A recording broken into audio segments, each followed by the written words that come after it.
Hey everybody, welcome back to Ready Steady Play. We're doing Solforge today, a Solforge unboxing. But we've had a table invasion by a rare guest. Yay! Cat tax. She never sits on the table, but today she's decided that she'd quite like to just have a seat. Oh, as soon as the camera's on. Oh, she's been here the whole time and now she's gone. Sad. Sad, sad. Well, she's gone to play with the microphone is what she's done. Anyway, I hope you're all well. I hope you're all having a good time out there. I hope you're excited to see Solforge, which is Solforge Fusion, of course. We were very lucky to get a starter kit review copy from Stoneblade Games at the UK Games Expo, and they also gave us a Battle for Whitefang pass. Like, what are these called? They have a special name.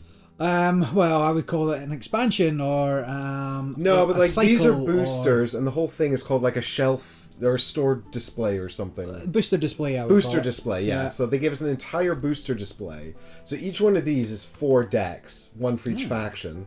So we've got like 16 decks in there, plus another 4 in the starter set. So we've got loads of cards. Are the starter sets also random?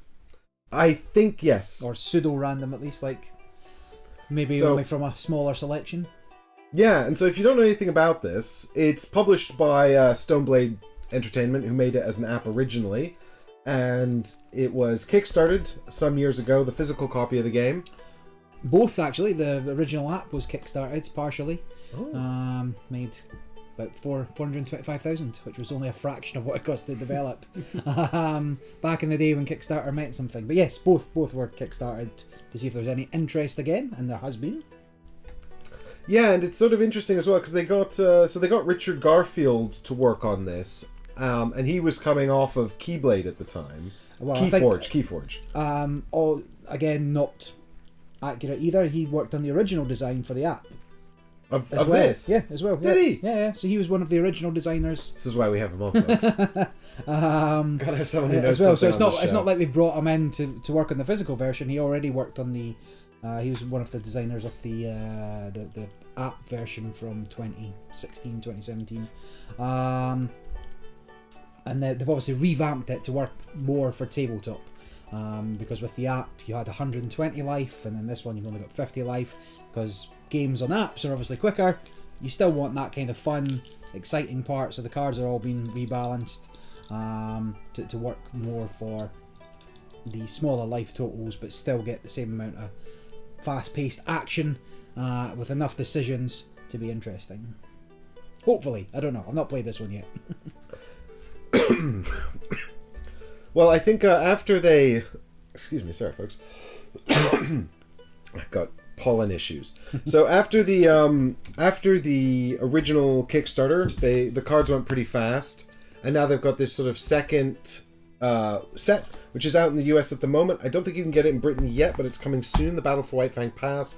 And so I was quite fortunate that they'd run out of boosters for this, and they're like, well, you could just have this then. I was like, great. Yeah, I'll take that. And then I spent the rest of the convention walking around, and a lot of people were really excited for it, which was interesting to me because I haven't heard much about this. And it seems like everyone I come across who knows about it is really hyped for it, but until I actually sort of tripped over it, I just didn't hear much about it.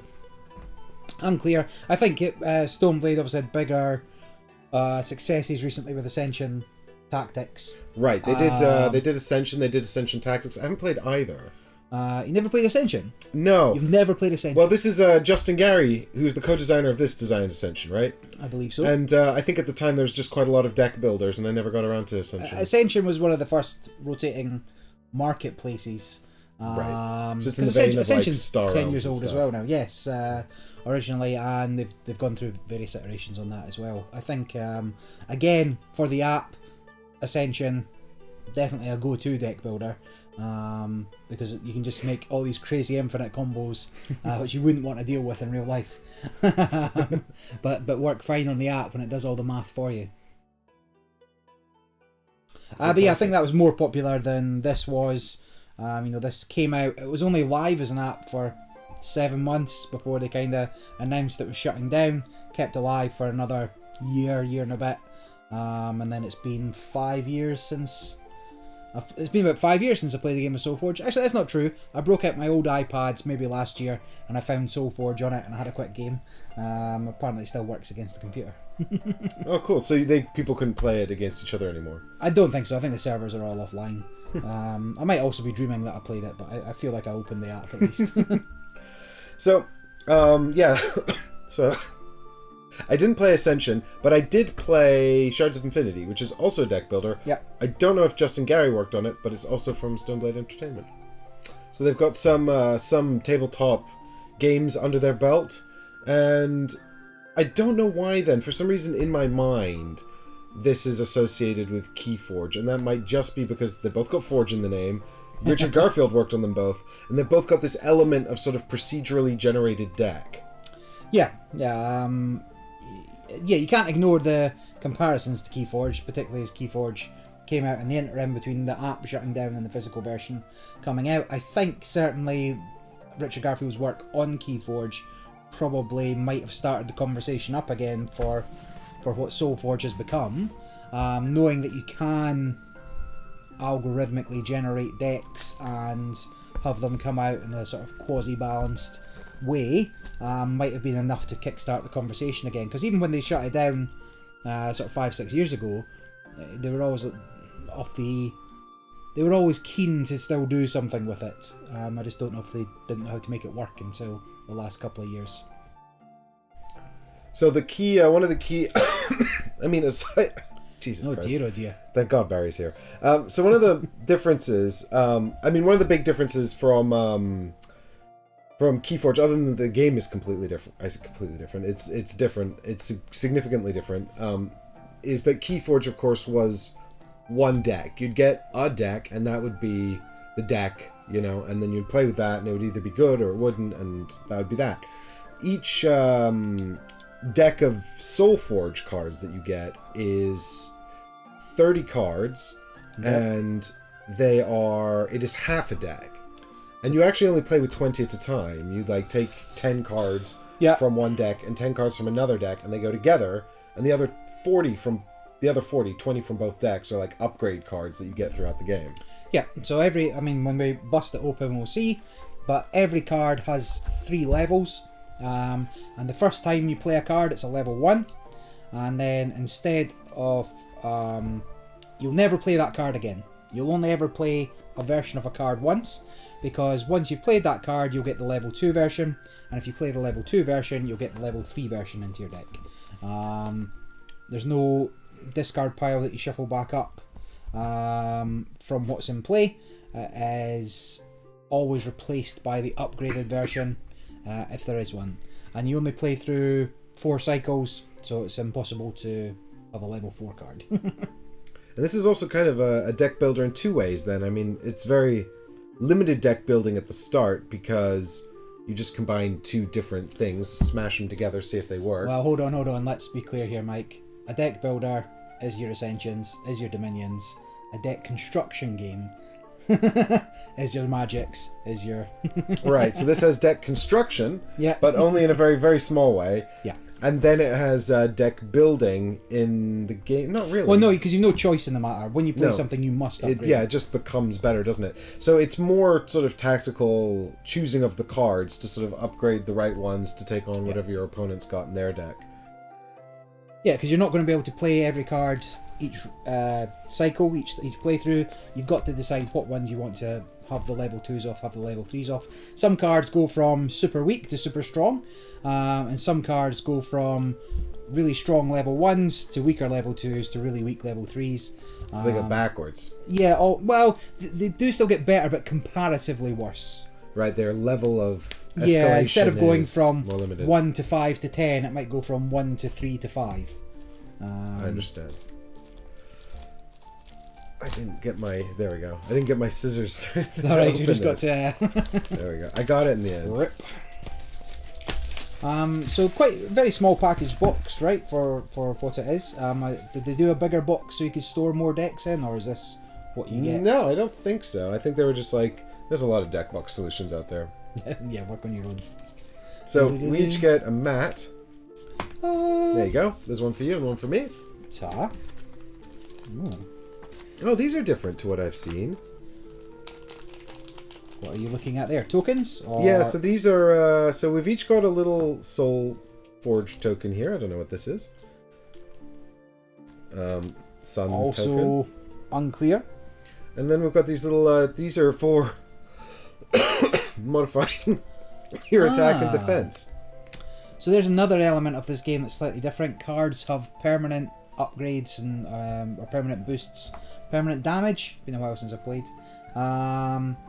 Or persistent, I should say, instead of permanent. So between rounds you can chip away at larger cards, or boosts that you give them stay to attack for the future rounds.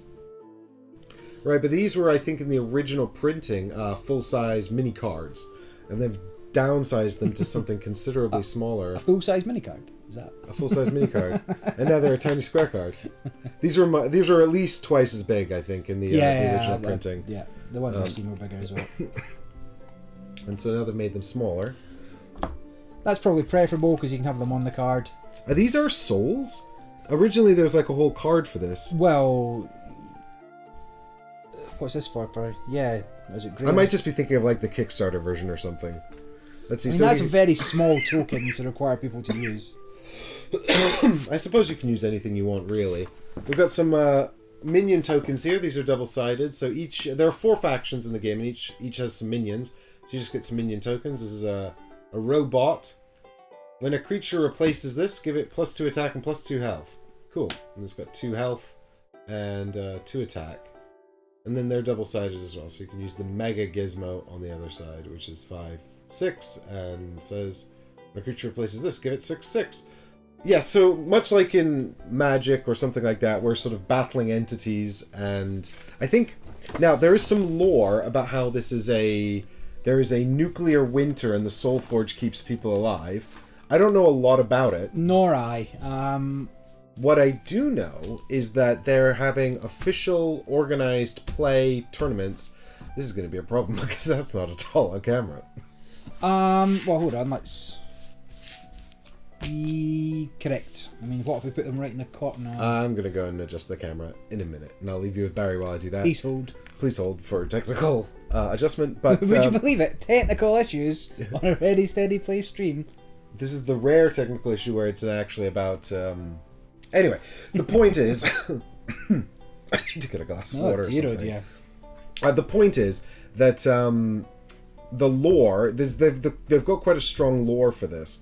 And they've been really committing to an organized play scene. And I know they were running it at the UKG. And the guy who runs the organized play was explaining to me that you can take your decks to take part in the tournament, of course, and compete. But there's this whole sort of lore aspect that's going on based around which 2 factions you're playing as and who your commander is. Yeah. And also...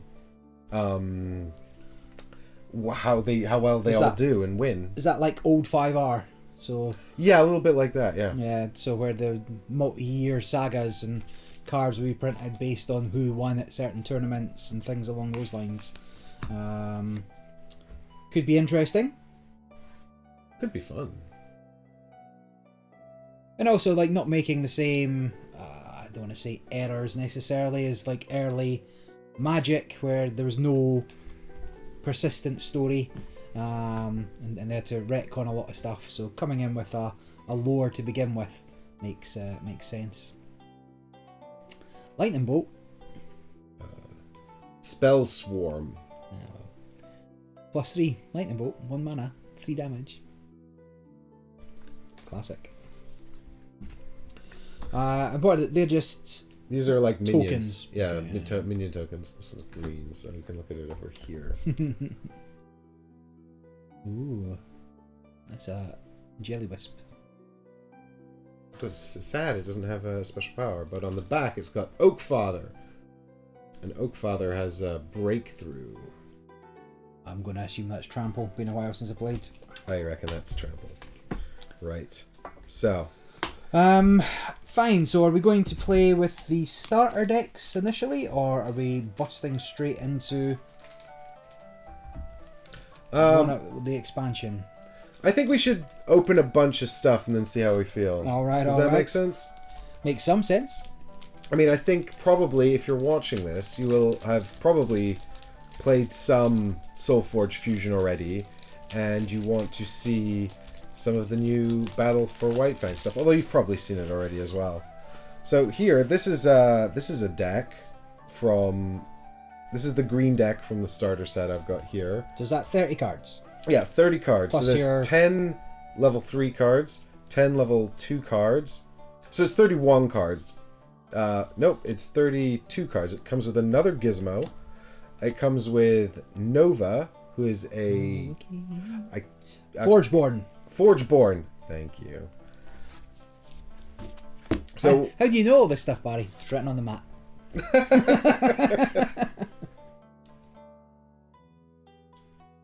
So what I'm doing now is I'm just quickly registering this deck before you guys steal it. Before I show it to you guys Classic. on stream. Yeah. Difter, he's sitting there. He's got his camera right at the screen. So this deck is called. What is this deck called? How do I find the name of my deck here? Show me the name of the deck. So do they have funny names like Keyforge? I think they're probably a bit more serious. So this is an unranked Utera set called The Hiding Stouthide Daughters. Fancy. And it's also on the back here. So this is Nova, the character, The Hiding Stouthide Daughters. This is a list of cards on the back. I don't know why they're different colors, but maybe one day I'll understand. I don't know. I can't quite see from this distance. So the different outlines of the. Well, we've got 2 gold baubles at the top. I think they're rares, right? Okay. Is there an actual? There's no real rarity because you get what you get. So you can't swap cards out or anything else. But the less commonly printed cards will have a rarity, as far as I'm aware. Okay, so it looks like maybe then we've got 3 rares in this deck, and also 3 green cards. So yeah, I don't know what the difference is between. No, nor I. If anybody knows about Solforge, leave us a comment. We could look it up. Oh my god, we could look it up. The power of the Solforge is waning. Well, the best way to fix that is to throw loads of your guys in it. So. Is that what we're trying to do? I don't know. I don't know if that's why it's like you're capturing people to burn them. Doesn't seem right, but.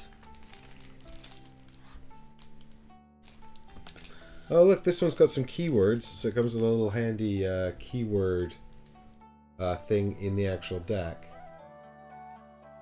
Yeah, I remember like playing like heavy armor decks, and you would just have like 40 armor on a creature. Do you know what I did, Barry?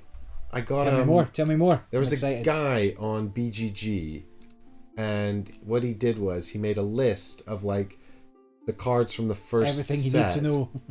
No, but it was just it was the first set of Solforge cards, and he went through and he like ranked them. I see. I've clearly not. Well, kept it open. I've not kept it open, yeah, because it's terrible. Sad. Top. Here we go. This is only the base set, so this is only going to work for the stuff that we've just found. Yeah. So this is from Matt Stanky on BGG. So thanks, Matt, for your work. He also says that this is somewhat subjective, and then there's a number of people who've engaged with this and disagreed with his rankings. So that's fine, but also nobody else has done this.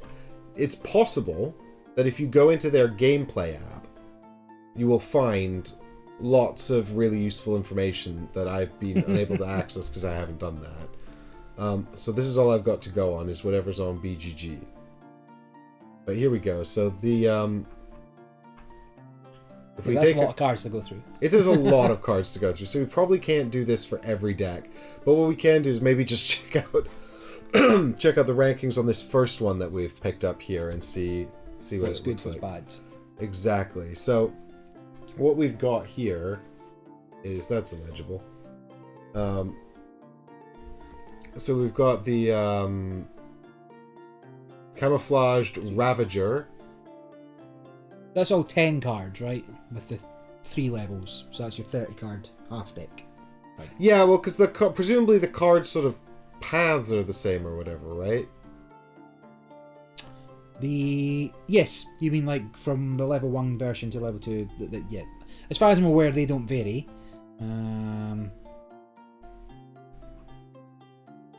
Just the cards that you get change it up. Camouflage Ravager has not come up, and I'm now moving into... oh no, wait, that's C tier. Doesn't even get a picture. Wow, he hasn't even... Did I miss it? What does it even look like? Looks like some sort of... Looks like some sort of Wolverine bear. Oh no, wait, look, it looks massively different between all the different arts.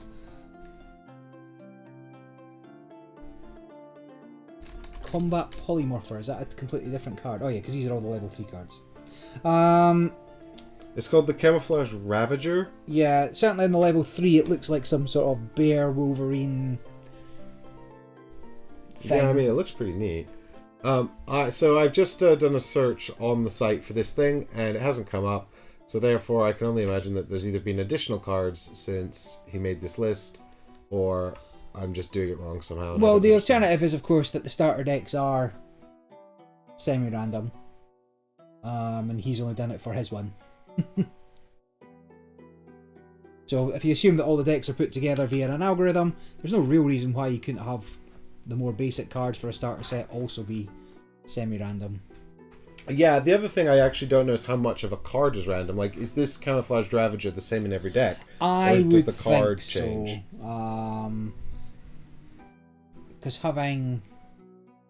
I mean, you wouldn't have to, but it seems like it's hard to get a handle on things. You know, if you see a Camouflaged Ravager and it's different every time you look at it, it becomes very hard to learn a game. Yogi Bear says, don't you scan the QR code and add the deck to your collection? Yes, that's exactly what you do, Yogi Bear. I've done that with this one, but that doesn't give me any information about like how good the deck is. I'll have to play with it to find out. It's only as good as the pilot. It's only as good as the pilot. Yeah. I'm doomed. Korok, the servants who became wards. So I'll give him a second just to register that before you steal it.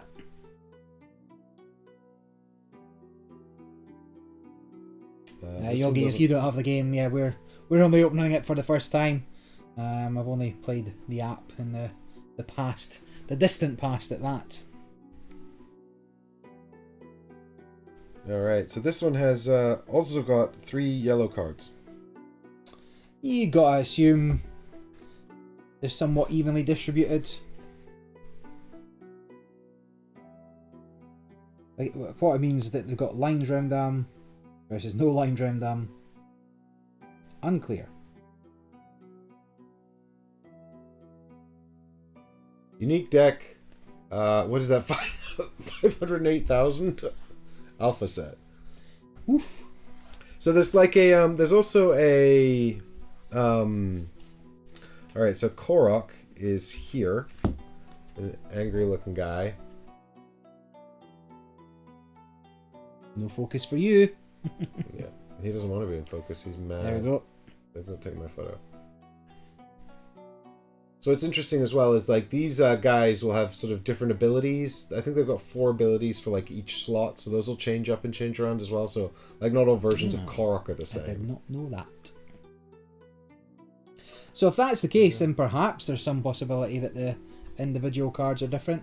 But it does make it very hard to like sort of learn. Yeah, learn the game if you've got to read every card just to make sure what version it is. So we'll see. Here's my new thought Barry, maybe we should have a game with these. Yeah. And then open up some Whitefang stuff. Sure. Then we might know what we're looking at that point. Yeah, by the time we get to Whitefang, we might actually be able to look at it. Look at this one. This one comes with, like, arrogant spectre. He's like, ah, yes, my arrogance literally makes me glow red. More! He's got a lightsaber. I know, I was just thinking he looks like Kylo Ren or something. Oh, this one comes with the Forge card. There's the Forge card. So I don't know what those little tokens are for. They're very small. Doesn't the Forge card just indicate who's first player? Right, but it goes back and forth, and it determines who's currently playing into the front row. Yeah. So it's quite important, I guess. I feel like I could remember that without a card, but sure. But I can't, because I have a soft, smooth brain, and I need a card. Although, actually, I'm generally a big fan of sort of like little quality of life things that track sort of bits of information for you like this. That's only as good as long as you remember to do it. Yes, that is true. Yeah. The amount of times we're like, did we move the thing? Yeah, well, yeah, I've been there. Yeah. Do you remember to move that thing? Nix Nikia, the King Varna Guardian. How did they come up with these names? This is Edward Woodward, Magnus Magnuson. This one's only got one gold card in it. What? Well, you can have that one. But I guess... so in most card games, rares aren't necessarily more powerful than commons. I mean, usually they've got something going for them. But they're typically more situational for that stronger effect. So having just one rare, assuming that's what it is, doesn't necessarily make the deck worse if the commons and uncommons are I do really like stronger. this Necromancer. She's dead cute. Or the... She's got Army of the Damned, Raising the Dead, and Soul Rip. Yeah. Lols. I'll take this one. Even if Sure. the deck is garbage. I have no way of knowing. But she's got less gold dealy bops and less colored words than everyone else. So I don't know if that makes it better or worse. She's also got a card called Om Nom Nom, so... Zombies eating your brains. Great, I'm going to Om Nom Nom Barry's brains. And last pack. And after I've eaten them, I'm going to be like, I'm still hungry. So Lol. the the fourth faction is robot people. Is that these ones? Yeah, so we've got like purple undead, Yeah. forest beasts, red orcs, I guess, and Are they- blue inventors and scientists. Okay. You definitely got big golems and whatnot. Heavy on the armor.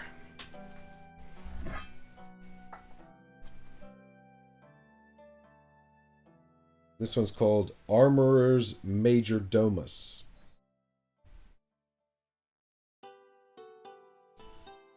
Ironbeard is the hero. This is number 7,988. So That's quite a lowish, yeah. quite a bit lower. Quite a bit lower than the 500,000 we just had. I don't need to get your life down by 50. I just need to wait you out. Yeah, exactly. If Barry just lets me die in this... If you were to do that, my assumption actually at the moment is that each of the four factions are printed sequentially, and so they come before the 25,000, who come before the 100,000, who come before the 500,000. I can't say definitively, but that was my current assumption. I don't think. I see.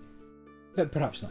Who knows? Oh, here's something cool that I hadn't actually noticed. But if you look on the little characters here, you can see their stats up there. She's a 2/2. But you can see here it's got a little shorthand for her stats. So you know what's coming up. yeah, the next level's a 5/4, and after that a 7/4.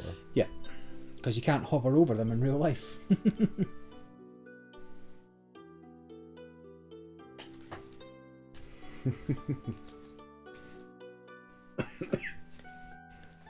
All right, No problem, good. Alessandro. You can watch the replay.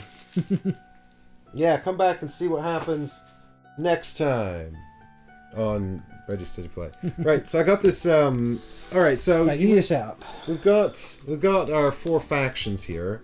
So which two do you want? I'll take the purple one because I like the cute necromancer. And Well, I'll take green because usually they're just big creatures, and big if monsters. it's a starter deck, that's what you want, right? All right, so now we have to take one more each. Do you want the invaders and I'll take orcs? Sure. It feels like undead and orcs feels like a natural merging. Not sure about science and nature though. So,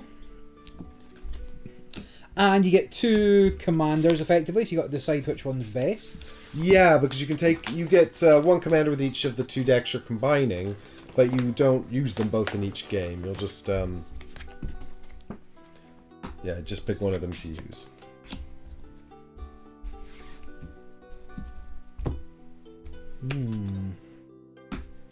Interesting. I think I'll go Ironbeard. And so then, even just having the same deck, changing the leader is probably enough to change how the game feels and plays. So how do you wanna lay the mats out here? Well, what I want to do now is go and change the overhead camera so that we can actually see what we're doing. Is that important for games? I don't know. Is it important for a YouTube channel? You can see what's going on? Doesn't sound right. Welcome to the podcast, where we're going to narrate the game. Alright. Anyway, I'm taking requests. If you've got something for Barioke while we wait, by all means, yeah, correct Difter. Now it's the Barry show. This is what everybody's come for, really.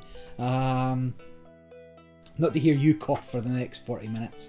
Oh, you're right about that. They definitely not come to hear me cough. No. I've got hay fever and allergic to cats. This is the worst place for me to be. Outside and then Bonbon rolling around on the table before me. Yeah, which she never does. She's never this social. And she's like, oh, good, Barry's here with this cat allergy. I'll get real close to my Barry. face. Can you even get both in? You guys can't see, but trust me, Yeah, right. it's magic. Do you want to put both aligned so we can... Yeah, but I think what we need actually is just because of the position of the inset cameras, we just need them a little bit closer to my side. You want us to go across like that? Is that what you mean by your side? More? Less? Yeah, I think that looks pretty good. Alright. I think I look pretty good.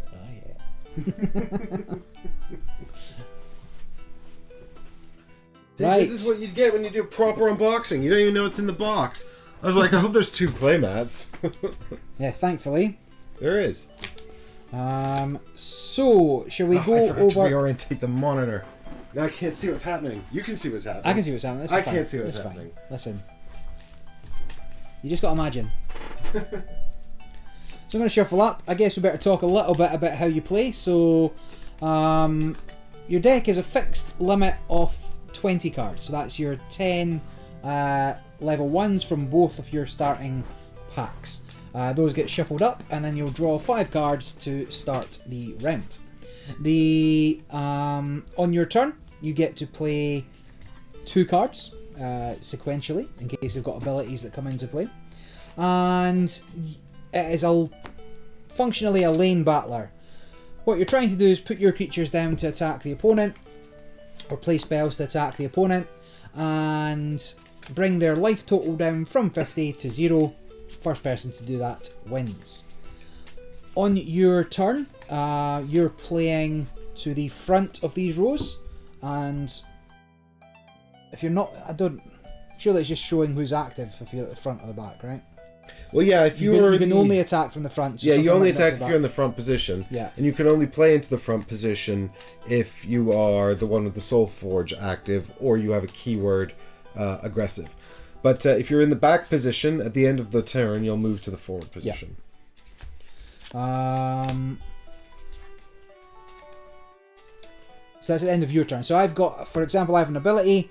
So my level 2 ability is knockback. Move a creature to the back row if it's lane, and you may give it -5 attack. So that's going to prevent me being attacked for a turn. because on Mike's turn he'll have to wait until the end to move them forward again.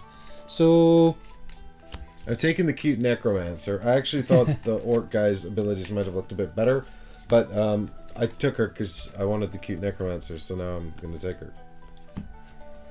there's my upgrade cards. Then what else do you need to know? There's no costs for any card. You just can play 2. Whenever you play a card, let's say for example I elected to play this combat polymorpher. I would go into my level 2 cards. I would identify the combat polymorpher from here, if I can. Have I picked up the...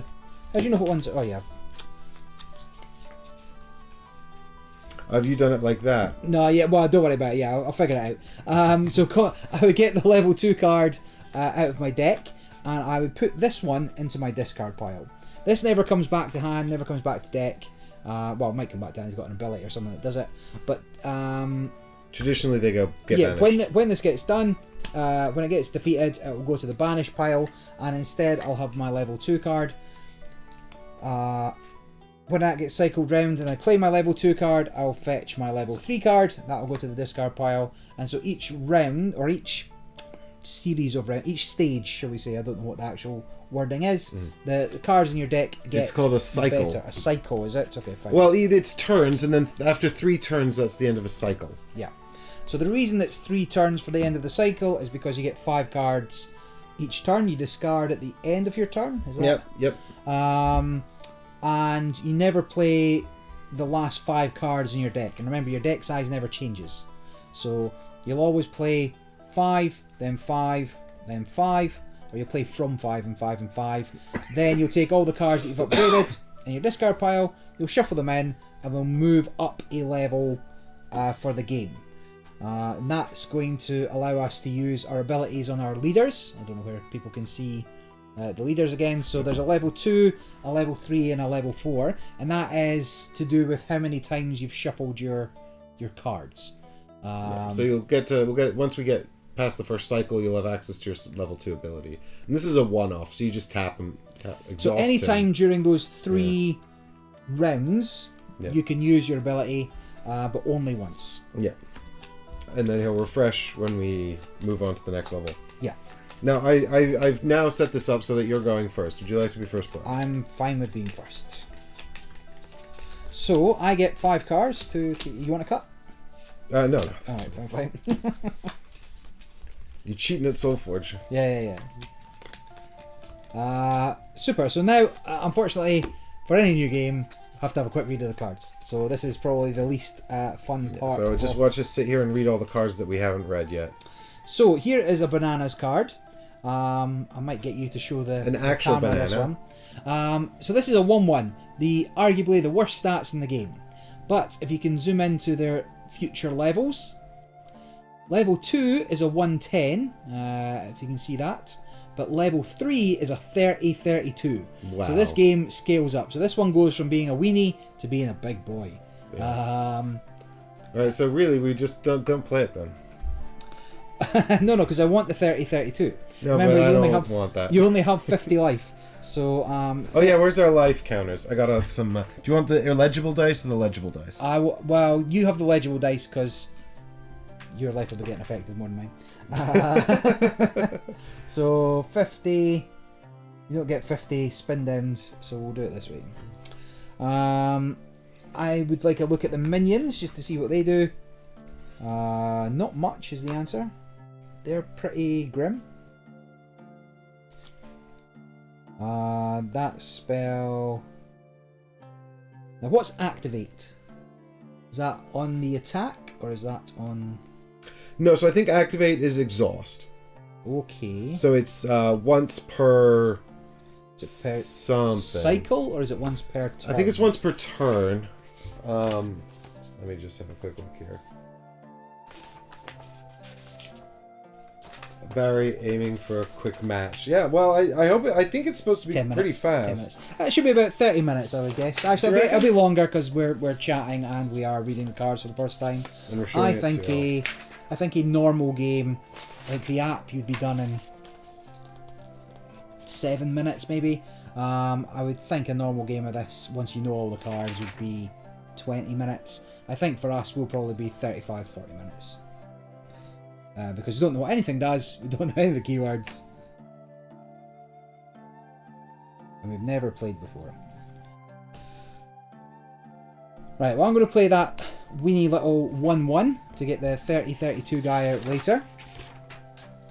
And then I will... Yeah, so you ready exhausted creatures at the end of each turn, which is four cards. So I play a card now. It goes you and then me and then you and then me. Is that science? Sure. That's science. So I've just gone in the middle lane. Now, the other part of this game is that creatures can only attack in the lane they're in, and their opposing lane. Yeah. So that you can only have one card per lane, even if there's 2 spots. So if you wanted to defend against this 1-1, maybe not worth it. But you'd have to be guessing where I'm going to put my next card. And I can always put it somewhere else. Yeah, so interestingly, I think I'm quite happy to put... So, sorry, I've played this card. Oh, yeah? So that means I have to go and get the level 2 version of it. So the Charge Play Scout. So the art's the same, so that's a way of... That's helpful. Yeah. So, I'm just having a look here at what's going on. No, you're correct. That shouldn't be there. That should be Shuffle back in. Good spot, Difter. Good spot. Ah, was that from your demonstration? That was, yeah. Shuffle it back in. Maybe I wanted to play it this turn. So sad. And that was the level 3 card of the Shuffle back in. So... excuse me. Oh dear, oh dear. If I've got lots of so I've got lots of sort of things here that seem to combo but not off of each other. So that's a shame. Well, you have to assume that they're coming, right? So yeah, maybe not this turn. So I think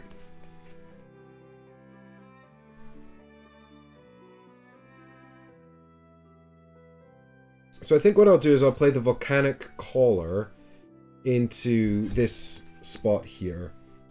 So the Volcanic Caller is a 1/3, so he can sort of soak up 3 damage from Barry's weenie without actually getting hit. He can also kill it in one shot, which is nice. No, nobody can soak up the damage from my weenie. He's got a deploy ability. So note that he's got 2 sort of bold keywords here. So these could be resolved in any order if I wanted. They don't have to be top to bottom. But they do have to be completely resolved one individually. So this is deploy. If you played a spell this turn, give him +5 attack. That'd be great. I haven't. I don't have any in hand, so that's... I mean, maybe I've only mostly got spells. Maybe I had a spell. I mean, I've given my game away. Never mind. But he's also got this activate ability that says move another one of your creatures to any lane. So also that could be helpful. Anyway, he's hiding back there now. Activate, of course. And, so you can activate in addition to playing a card. Yeah, activate is completely free and it can be done before or after playing a card. Gotcha. And you can activate any number of things. So let's find level 2 Volcanic Caller. I'll tell you, he's very similar. He's got some slightly higher numbers. And he goes into the discard pile. Very good, very nice. I am going to, for my second action, play a spell. And this spell is going to give my Scavenger +3 defense. Boo. So I'm just going to place that on him with the side up that it is. But if you wanted to read the second part of that card, Mike, you may give a creature -3. And how much life does your creature have? 3. How convenient. This is just kind of like the perfect counter for what I just did. Yeah. Oh, boo. So I've played Toxic Spores, which means I have to go fetch the other one. Right, and he's dead. And he would pass peacefully into the night. So he goes over here into the banished pile. As the... Ooh, nearly dropped that. As do the Toxic Spores. Spells are immediately discarded. They're not played into lanes necessarily. So what are you now? 1/4? I'm now a 1/4. Okay. Well, I'm going to continue my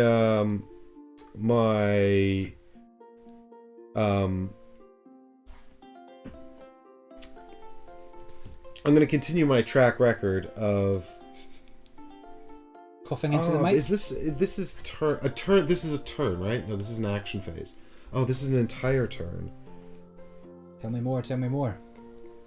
Okay, so this is interesting. I can't read. July is raining? Is Hey, that- Barry and Mike, looking forward to seeing you guys playing this game. Oh, thanks.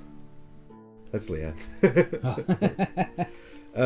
She's in Paris at the moment. Okay, so now correct me if I'm wrong, but I think this does card stuff. So Card stuff. if I play Bloodfang, he's a 3/5. He's a snaky that you can't really see. He's a ghost. But he's got this activate ability. If one of your creatures was destroyed this turn, which just happened, No. give a creature -3 attack and -3 health. So that means you will still be alive, but Yes. you will be down to 1. And there he is. He's an angry looking snake. So I'm a slithery snake. all right, and that's all of the card play I can do. Well, no, now so- I have to technically activate him. So Yep. there we go. Now he is activated. So I would lose the 3 that I gained, and I would get -2 attack. Oh, that's health, sorry. I need -2 attack. Bloodfang goes here into the banished pool. So I now don't do any damage. So I'm You have just 1 there health to, left and I'm just there to defend. 0 damage. Correct. But you will attack, I think. I think that's accurate, but nothing will happen, right? I'll take no, 0 damage and then you'll be killed. All right, fine. The creatures. Yeah, so Barry's, you have to attack. You don't so technically, the active player, which is Barry, because he's got the lit forge, chooses which rows to attack with, the order they attack in. As far as I know, there's no sort of importance to that, because it's all simultaneous, and any creatures that are killed and sort of things that trigger off of stuff are all kind of resolved at the end anyway. Right, okay. Oh my god. What are you doing? Cat. Yeah, Bowman is rolling around outside the door, looking like forlorn. There's bits of paper up here. Cats love sitting on bits of paper. What are you doing there, huh?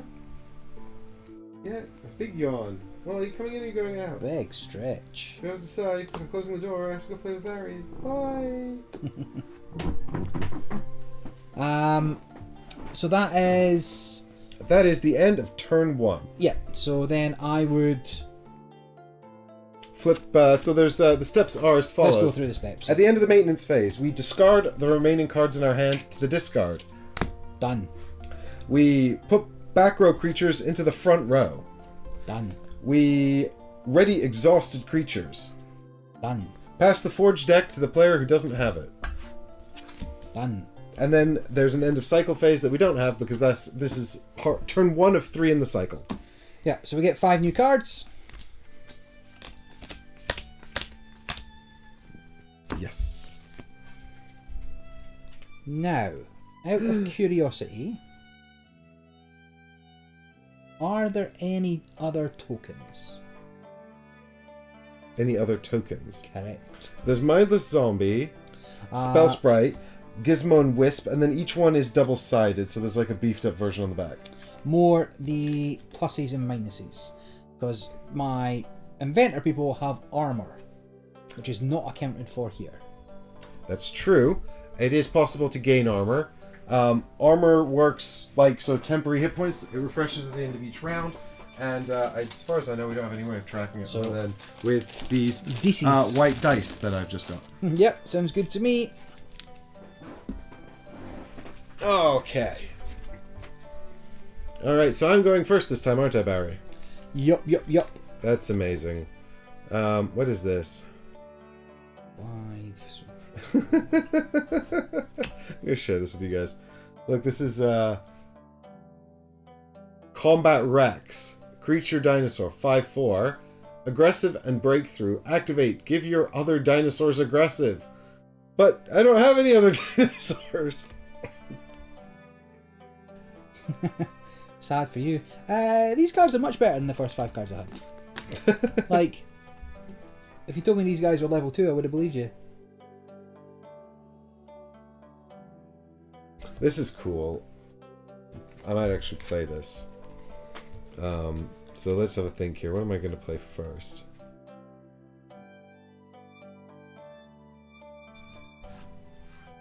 There's also keyword free, which I wish we could get out because that's Free? Yeah, it just means it's not one of your card plays. So you can play it in Ah. addition to other things, which is pretty neat.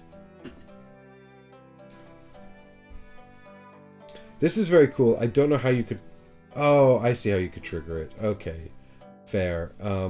That's fine. I'll just hope. So this is Fit of Rage. It's a spell. I'm going to play it on my snake. Snake gets +4 attack and breakthrough.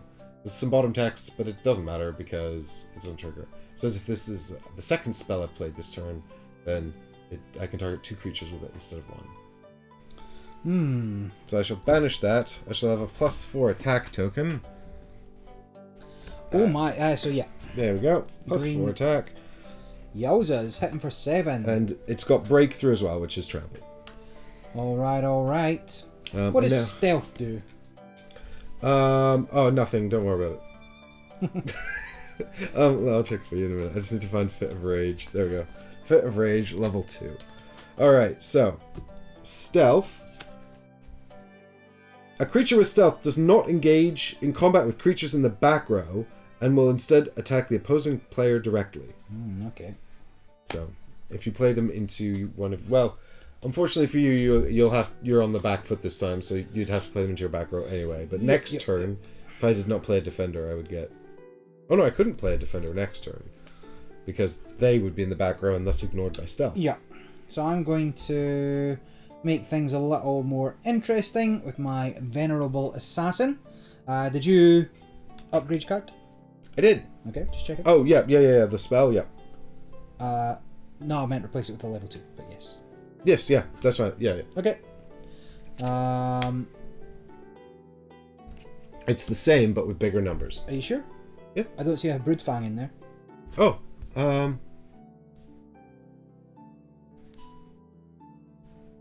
you're correct. I forgot to do the Bloodfang. Thank you, Barry. Anytime. No, wait. Why is it not here? Did I do it? I don't know what you did with it, unless you put it in that discard. Yeah, I accidentally banished the level 2 Bloodfang. I started doing it and did it wrong. Got confused. Yeah. So squishy smooth brain. This is why I need these things. Right, so I'm going to risk playing an assassin in the back row here. It's a 7/5 with stealth. So if Mike can't get something in that row this turn, causes him a problem, and that is a level 2. Which one's the assassin? For a Venerable Assassin. That was here, was it? Yes. So some cards obviously play off being next to other cards, and the lanes become important, but there's also the choice of where you go to do stuff.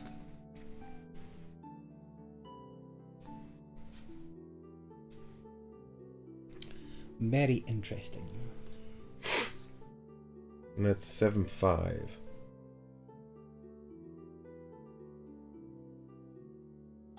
Yeah, it's much better than my first 1/1. Well, I was going to play Om Nom Nom this turn. I was excited about it. Sounds like a great card, yeah. It's a spell where we eat you, and then you get -3/-3, and if that kills you, I get a zombie. Alas, I'm a little too big for that. Yeah, so now I'm just going to have to play my aggressive Rhymehorn Charger, which it's aggressive. Well, it's also got deploy power that won't trigger. If someone's lost health this turn, give your other creatures +2 attack. But it is 5/4, so it's basically going to go down here, and we're just going to have mutually assured destruction. Sure thing. Don't forget to upgrade. I've done it. I did it. So I'm going to hit for 7 there, which is quite a lot.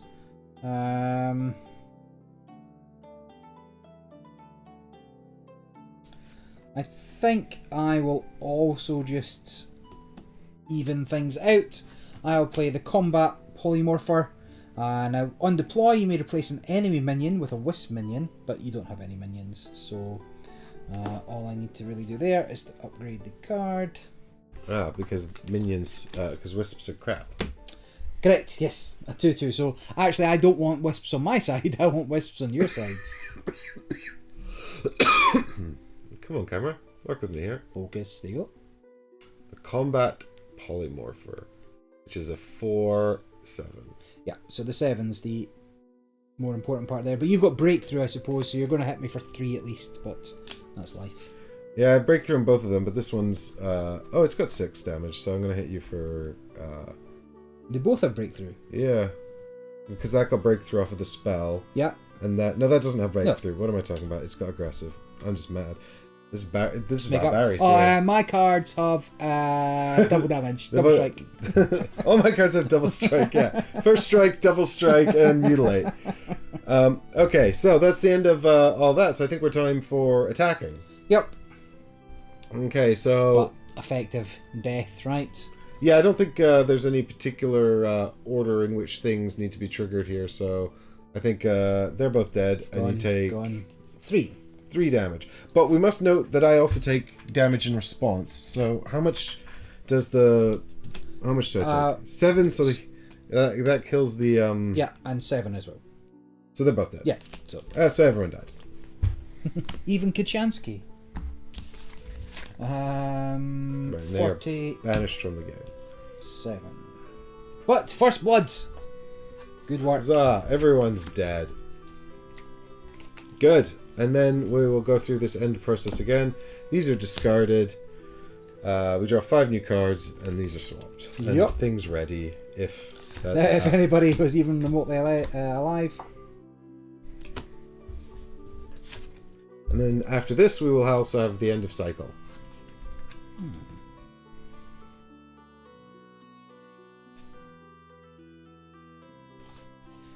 Nope.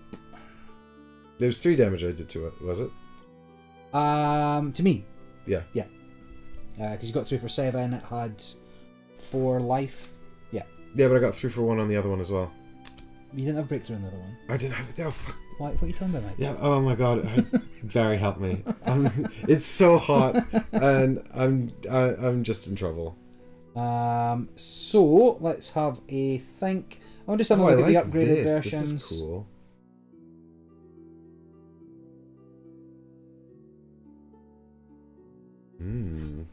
This is called the thinky phase, where we read the 5 cards we've never seen before.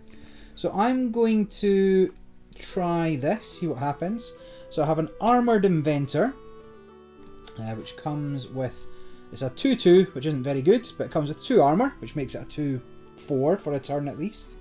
And I may play a Gizmo Minion. And so that Gizmo Minion is going to just go in the next row. So that's another 2-2. So it's kind of splitting, instead of being like a 4-4, it's 2-2 in 2 lanes. It makes it difficult for you to get them both, right? And then we upgrade the card that was played.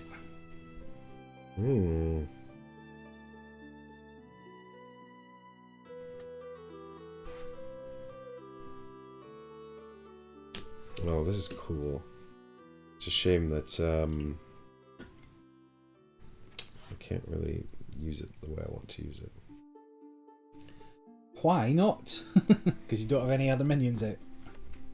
Alright, so what I'll do is I will play a dinosaur. Apparently the red deck is a dinosaur deck, and I never even realized. It's the Hibernating Glider. It's 1/7, but if I deploy it and it's unopposed, it gets +4 attackies. What? So I'll probably just go and stick it over here in the corner. Just nope. Don't even... Not there. When? Oh, not there. Oh, that's right. He goes in the background. Correct. Okay. I'm just suggesting you put him there. Yeah. But does that change everything, does it? I don't remember how this game works. He would be so good with the Fit of Rage I had from last time. That'd be such a cool combo. That's fine. We'll set him up for next time and then see what Barry does. Right, so you're getting plus attacks. +4 attack. It's not bad. 5/7. Very good, very nice. So I'm going to do the first kind of quasi combo, a semi combo, the margarine of combo, the diet. Less than 1 calorie of combos. So I'm going to play Esperian Steel Plate. This is just a 4/4 creature. However, on deploy, if this replaced a creature, I'd give it +3/+3. Ah.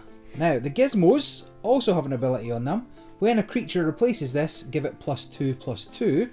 So by playing this over the top of the gizmo, I get +5/+5. Yikes, now it's 9/9. Which sounds not bad to me. Yeah, I don't like it. Very good, very nice. Alright, yeah, not a fan. Come at me, bruh.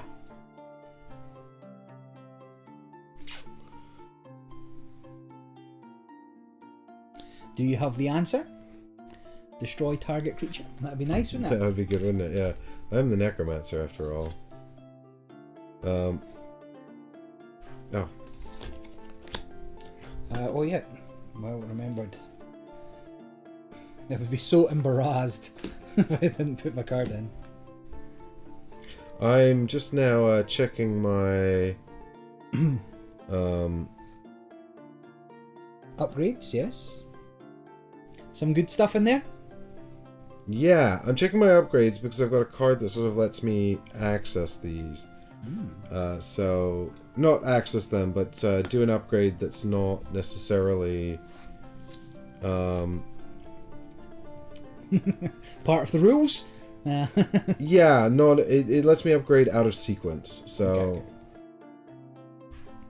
I'm just trying to decide if I want to sort of do that, because fundamentally, like, I guess the dilemma next cycle is going to be, do I play the level 2 cards To get the level 3s, but or do I, because then you're locked into playing like 2 cards, and if you draw 3 of them at once, you definitely won't be able to play them all. Yeah. yeah, do you bring up the average level or do you have a couple of big turns, you know? I don't have very many big numbers. Oh. I'm How so- sad. Yeah, it is sad for me, Barry.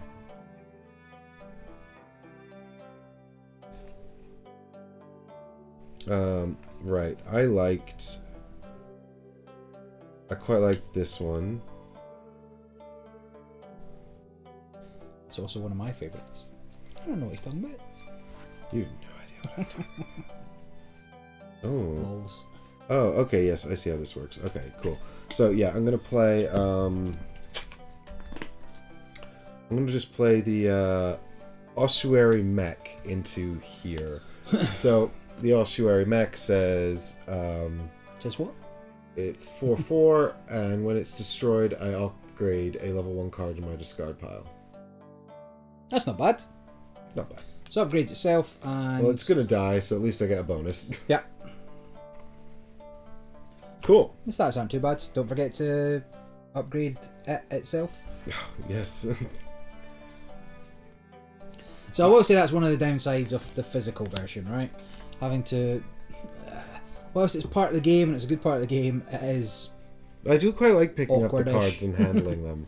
I'm just not Yeah. good at remembering the process yet. Fine, so we'll now go to combat. Yep. So I get through for 2 damage here. Yep, so I'll go down to 48. And here I'll take out your guy and I will lose 4. Leaving me with just +1. So he's dead, and I can take a level 1 in here and upgrade it. Pretty sweet, pretty sweet. So now, which one was I going to upgrade? This guy. Sigmund Fraud. Wait a minute. See what they did there? He's now a level 2. How's that way of keeping your life? Okay.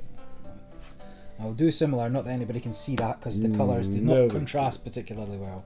Now, armour goes away at the end of the round or start of a round or... So I never? believe that if it's armor on the card, Yeah. then it refreshes at the end of each round. But if it's armor that's given by a spell or something, then it's just gone, it's gone. Okay. In fact, doesn't it accumulate? It used to accumulate. A creature's armor resets each turn, unless the armor was gained from the card's effect. Okay. Fine. So we don't get the last 5 cards of our deck. So this is the end of an age. Right. Well, let's the End of cycle. Sorry. end of cycle is after the maintenance phase. Does that matter? Well, maintenance would move me back, you forward, or is that the start of the round? I can't remember. Yeah, maintenance would do that. So I think that we still have to do maintenance because Okay. you don't go back. I just go forward. All right. Okay. It's just back row creatures move to the front row, and the forge moves. And then, yeah, we would discard these in here from our hand. But then as part of the end of the cycle, we're also going to shuffle our deck in there as well. And then we've got our deck to reset to make a new draw deck. We level up our Forgeborn, so now they're level 2. We can talk about their abilities. And after 4 cycles, the game will enter sudden death if nobody's won yet. Is sudden death an actual phase, or is it just whoever's got the most life? Sudden death is 3 more rounds of the game, and like the first person to take damage loses, I think. Okay. Something like that. Right, that's shuffled. I think actually it's to do with I know I got 3 of my level 2s, so it's exactly what you didn't want.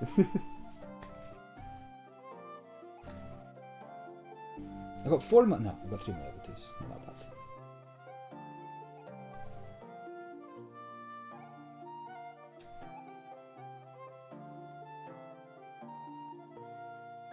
I don't know. We'll cross this bridge when we come to it. Let's not worry about it. Sweet. So game just continues like this, like you say, for 4 cycles. That's a good idea. So what's your level 2 ability? My level 2 ability is to move a creature to the back row and to give it -5 attack. And you do have a card there that is would benefit me being at -5 and in the back row. And mine is Army of the Damned. Play up to 2 mindless zombie minions. The mindless zombie minion is simply 2/2. 3/3. 3/3. Ooh. Big minions.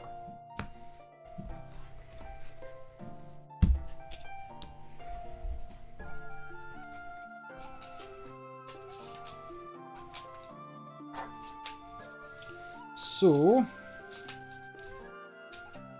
interesting.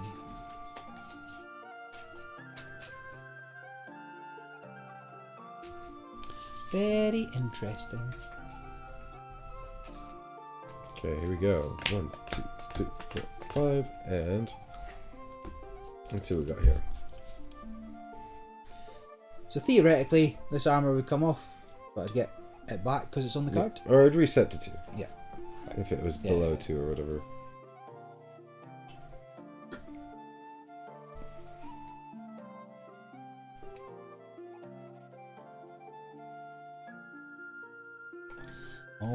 Alright. Boo. Nothing good. I unfortunately drew all my good cards. I did not draw anything that combos well with anything. How sad. Yeah, I am sad.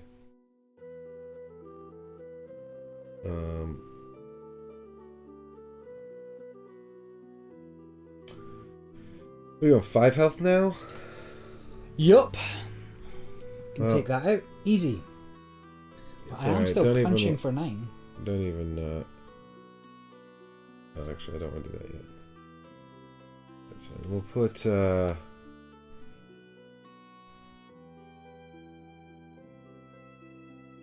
I'm in the front, though. Get to attack. Alright, I'll pop out Gloomheat Reaper Hag down here. So, she's an angry witch, and she's 7/5. And it says here, when this is destroyed, deal 3 damage to a player and you gain 3 health.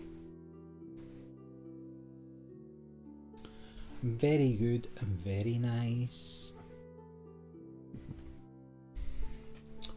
Let me think. So, I will... So can I play to my back rows here, or can there only ever be 1 creature in our lane? I'm going to say there can only be 1 creature in a lane. Yeah, only one creature in the lane. Yeah.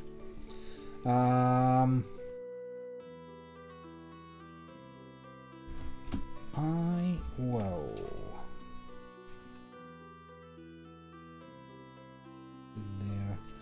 I'm going to play this charge-plated scavenger here, and that is going to get me my first level 3 card. Uh-oh. The 30-32 that we've all been waiting for. Yeah. But still got to get through the whole cycle before I can get that card, unless there's something that will maybe let me take it out. Unlikely, because the game requires that I have 20 cards in my deck, so the manipulation element is unlikely.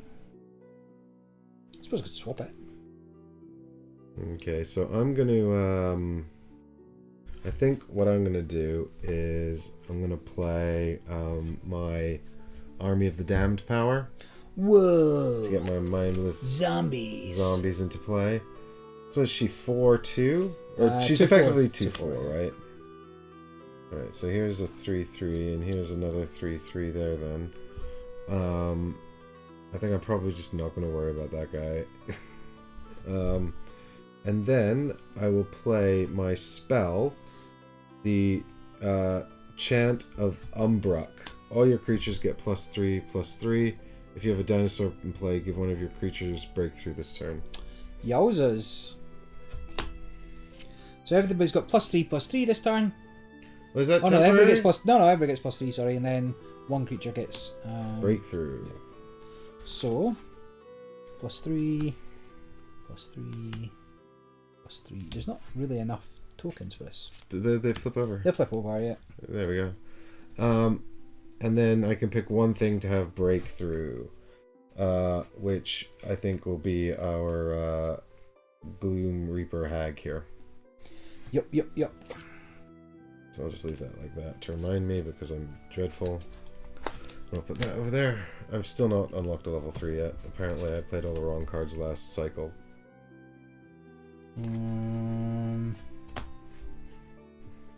So, I can kick a creature back and give it -5. Yes. Would we still fight? Yes. Fine. Because you have someone in the front row and you have to attack. Yeah. Then you...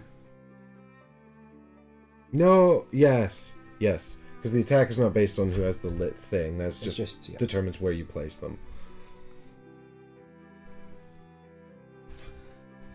So can't get to there. So I did want to play something different here. I will drop this assassin again. Some reason keep getting the same. Well, got all my upgraded cards. That's fortunate. Well, it isn't because I've also got another level 2 in my hand that's not going to get played. That'll go to Do you know what's unfortunate? I've got 2 level 2s in my hand that I chose not to play. Because they just weren't the right fit. And I wonder if I do want to use this just to maybe...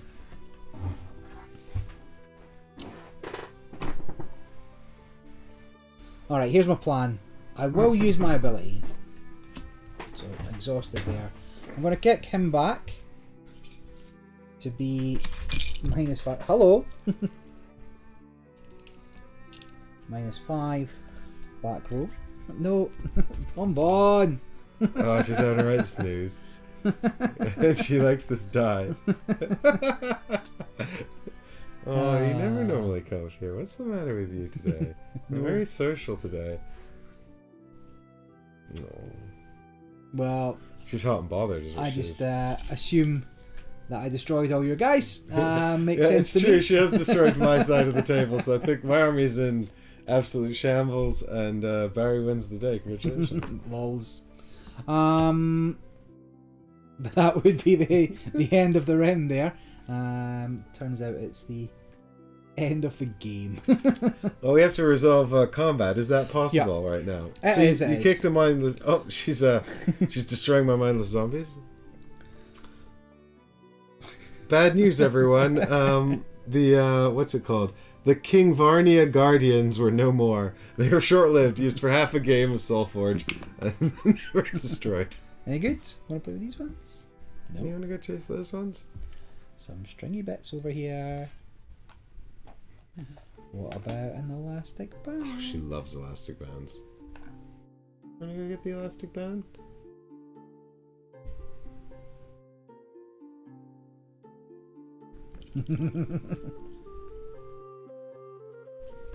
There we go.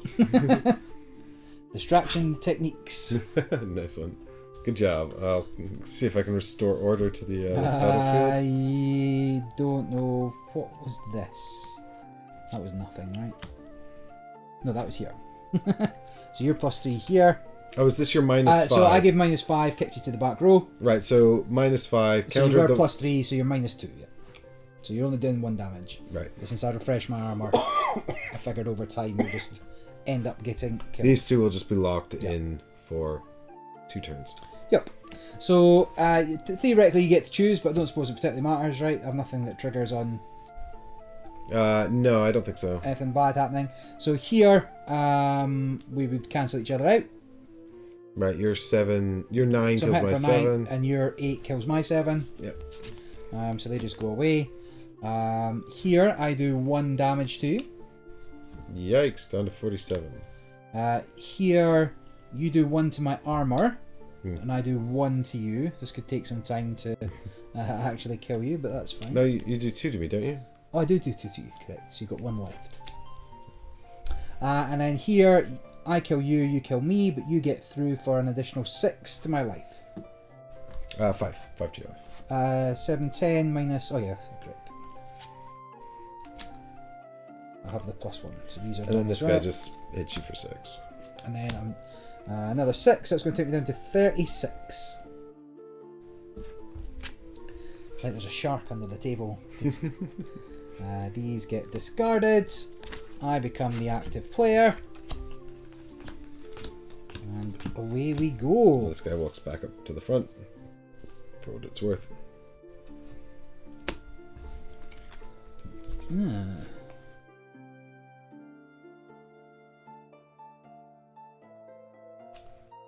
So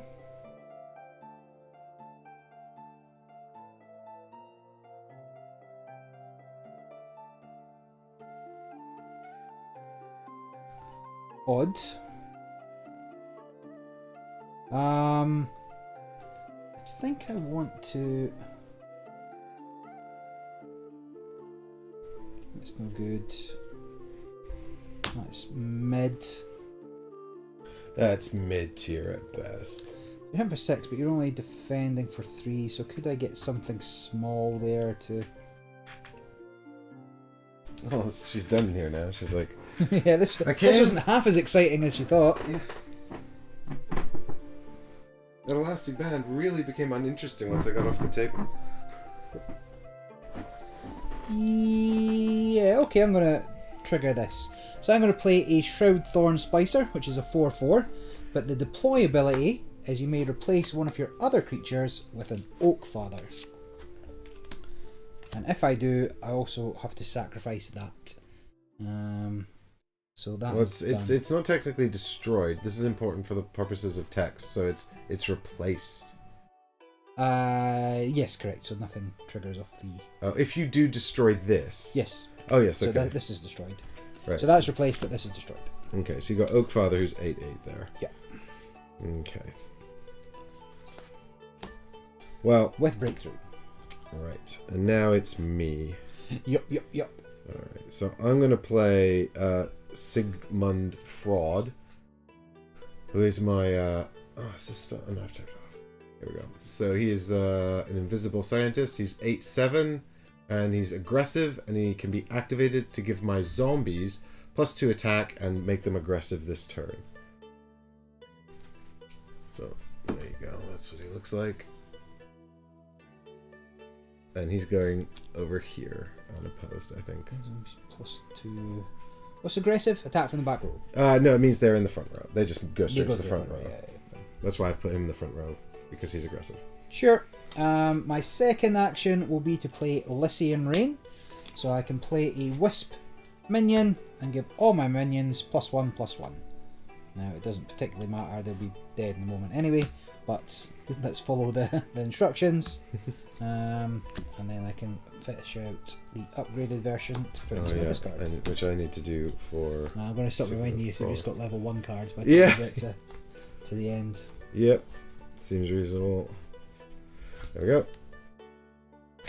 Alright. Cool. Back to me? Sure. So I will play Ghastly Renewal, which is a spell that says it's got a big angry undead man on the front. Roar. And it says you may put a mindless zombie minion into play, but if you have a scientist, you may play 2. And I do. I have Sigmund Fraud, the scientist, so that goes in there. Your minions cause me grief. This comes in here. And then I get 2 mindless zombies. I presume I'm not gatekept by the tokens. No, I would guess not. We got an extra blue token, but we didn't get an extra purple token. So we'll just use a +1/+1 wisp, I guess, because you're just blank, aren't you? Here's an upside down wisp. If this is wrong, let us know in chat. I don't think we're supposed to be component limited, but don't you have 5 or 4 at least? well, no, that's what I'm saying. We got extra ones of some of them, Ah, right, okay. and I don't know why we didn't get extra zombies. Maybe you are supposed to. Oh be wait, did we gatekept. not put them into the discard because we're idiots? No, Okay. no, I don't think so. I might have banished. Hang on, I might have banished them or something stupid. Sorry, yeah, banished rather than discarded. No, because I only had 2 zombies, and you. haven't killed Yeah, I've either only of got them. 2 wisps. 3 wisps. Interesting. 3 wisps. You're using 1. I feel like that might actually be deliberate. It's possible. Somebody look up the rules. Are we component limited? Yeah, Difter, quickly, help us. Help us, Difter. Are the You're- minions you're component only hope. limited? Anyway, for now, that's fine. Yeah. So, good. So then what I can do... So you've done the Wisp. Well, effectively you're a zombie. Wisp being turned into zombie. Right, it's got +1/+1. 3/3, yeah. Yeah. But then what I'll do is I'll activate Sigmund Freud, who gives all my other zombies +2. This turn they become aggressive. Yeah. So activating doesn't... You're not actually exhausting to activate, right? It's just a visual element here. Yeah, it's just a visual still- element. yeah. He's still it only means he's used his ability this turn and can't use it again. And so these 2 zombies would actually have been, or these 2 zombies would actually have been back here, and now they get to move up there. Yeah. So can I have some more attacky counters, please? No, because it's only for the turn, so we'll just remember. No. It's +3. It's plus, No, +2. and then this turn they become aggressive. Ugh. So he can get up to +3 there, right? And he can get up to... You only need 1 more token. I need 1 for that one as well because No, because you just get the -2 off, right? yeah, and then I get 1 more. Oh no, it's +2. You're right. You're right. Cool beans. Cool beans. So that's +2, and that one's okay. Good, fine. That's me. Punch-in time. So no particular order. So punch here. I die, you die. No, my mindless zombie. Yeah. No, put the wisp over here. Then here, you die, I lose 1 life. Armor comes off, but I'll get it back in a minute. Here, you hit me for 5. There's health. Did I lose a life here? No, I was unopposed, was I? Let me think. Yes, you were unopposed there, so I lose 5. It's 31. I've done this. Here, you're dead, and I've got breakthrough. So you 5 to you. And you do 5 damage to me. And then you do another. And 5 to me. Yeah. Yep. And then I'm down to 23. And this guy should be dead as well. He's dead, yeah. Yep. Sick. My zombies, you've killed them all. Well, you've got 20 life more than me, so not doing too bad. Out we're in. Nah, just sleeping. Sleeping and making noises. Big yawn. What are you doing? Big stretch. She's being such a pest today. I don't know. Consensus on Board Game Geek is that tokens are unlimited. So, well, we've killed a few now, so we'll have some left to spare. Thanks, Stifter. Right, then we discard our hand. You become active. Once again, I played none of my upgraded cards. This is so bad. I'm gonna have a really terrible time.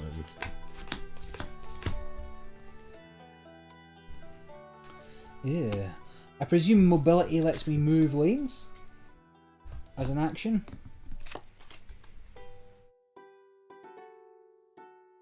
You may exhaust it to move to an empty lane up to X spaces away from its current lane. Gotcha. Oh, this is going to be a bad turn.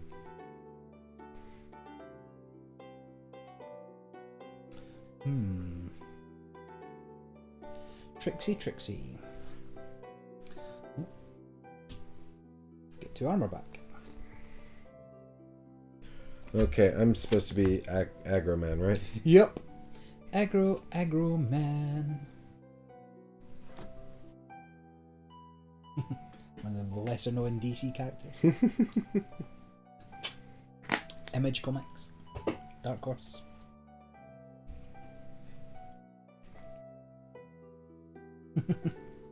Cat. Sorry, cat. Sorry, Bonbon. We can't play today. Okie dokie. I'm playing first, right? Yeah. Yep. Alright, well, this might be a terrible idea, but here we go. I'm going to play the Vampiric Apparition. Who says, Oh, did we do this lane as well? Yeah. You took the yeah, you took the damage non-20, lane? yeah. Great, cool. So he's 3/3, and he says, deploy. You may destroy one of your other creatures to give this +2/+2, and you can deal 2 damage to the opponent and gain 2 health back.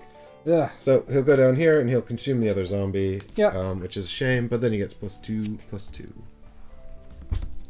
Sure thing. And it's over to you. Yep.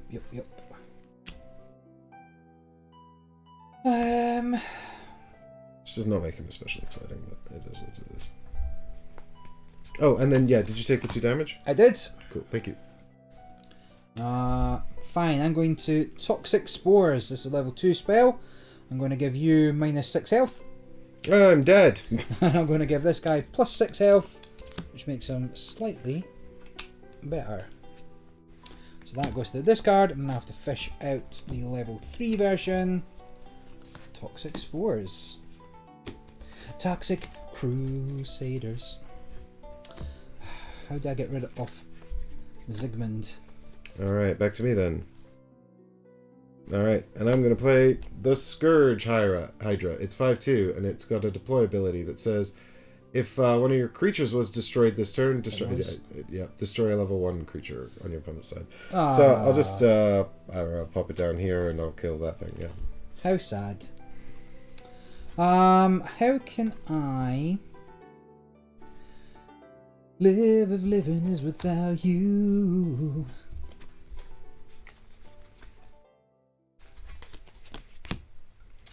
I'm so far behind here. You sure you're only... I'm 44. Oh, you gained 2 life, didn't you? I need this because the minute you get that 30-32 out, the game's over. Doesn't have breakthrough. But I bet you'll find a way to give it breakthrough. I'll try. I guess I have to just stop the bleeding. So I'm going to play this guy here. Protective Prophet. He's a 4/10. He's got mobility 1, which isn't so useful there. But he's got Defender. I presume that means he just hangs out in the back lane.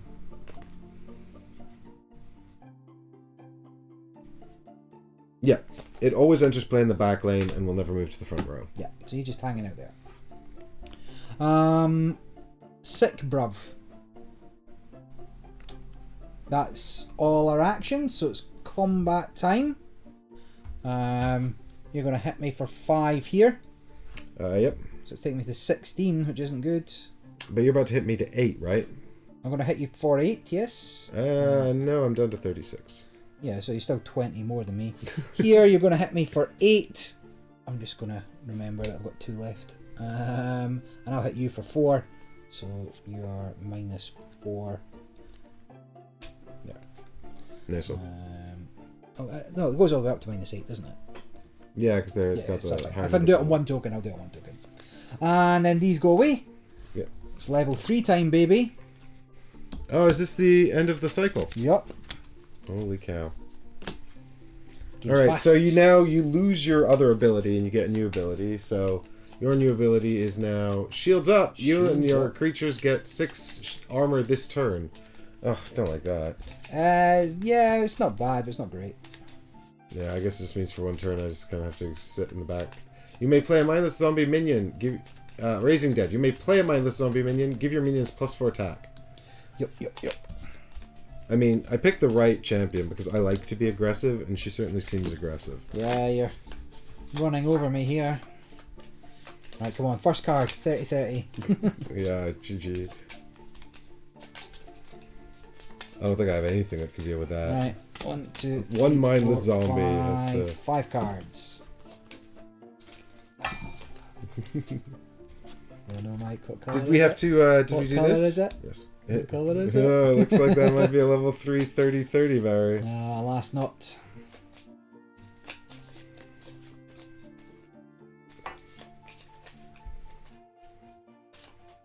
Alright, here we go. 1, 2, 3, 4, 5.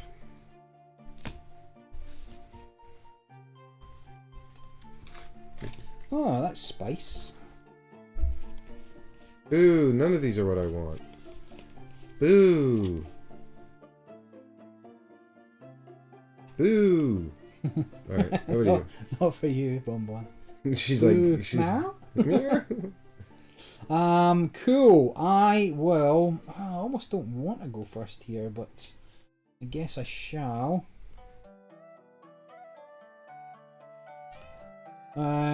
So I need at least something that will take you out. So, what if, right? I just play the Camouflaged Ravager, so that first card that we saw, but it's only going to be a level 2 at this point. Deploy, if I gained life this turn, I get +2/+2, but I have not gained life this turn, so there's nothing. Your go. Is it possible to have 2 cards with the same name on the board at the Yes. same time? It You is. have different level cards. Because you put the next level into your discard as soon as it's played, so you can draw it the next turn at the end of a cycle.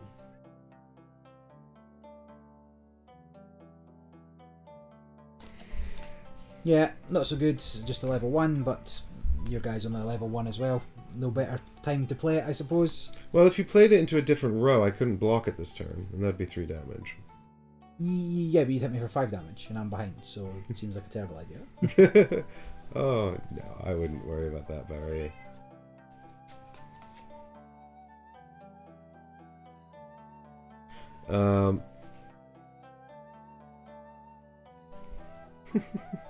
Yeah, cat. Poor Bonbon. Nobody loves me. These guys are having fun. I was having fun, then you chased me off. It made me go away. Oh, God, that 8-8 with Breakthrough is so upsetting to me. I think it's an 8-9 at this point. 8-9, yeah. I'm not happy. It's just quite reasonable. Alright, I'm going to play against it my upgraded Gloom Reaper Hag. She's 8-5, and when she dies, you take 3 damage and I gain 3 health. Ugh. Come on, I don't like these ones. Yeah, fine. Makes some sense to me, I suppose. What does she hit for? 8.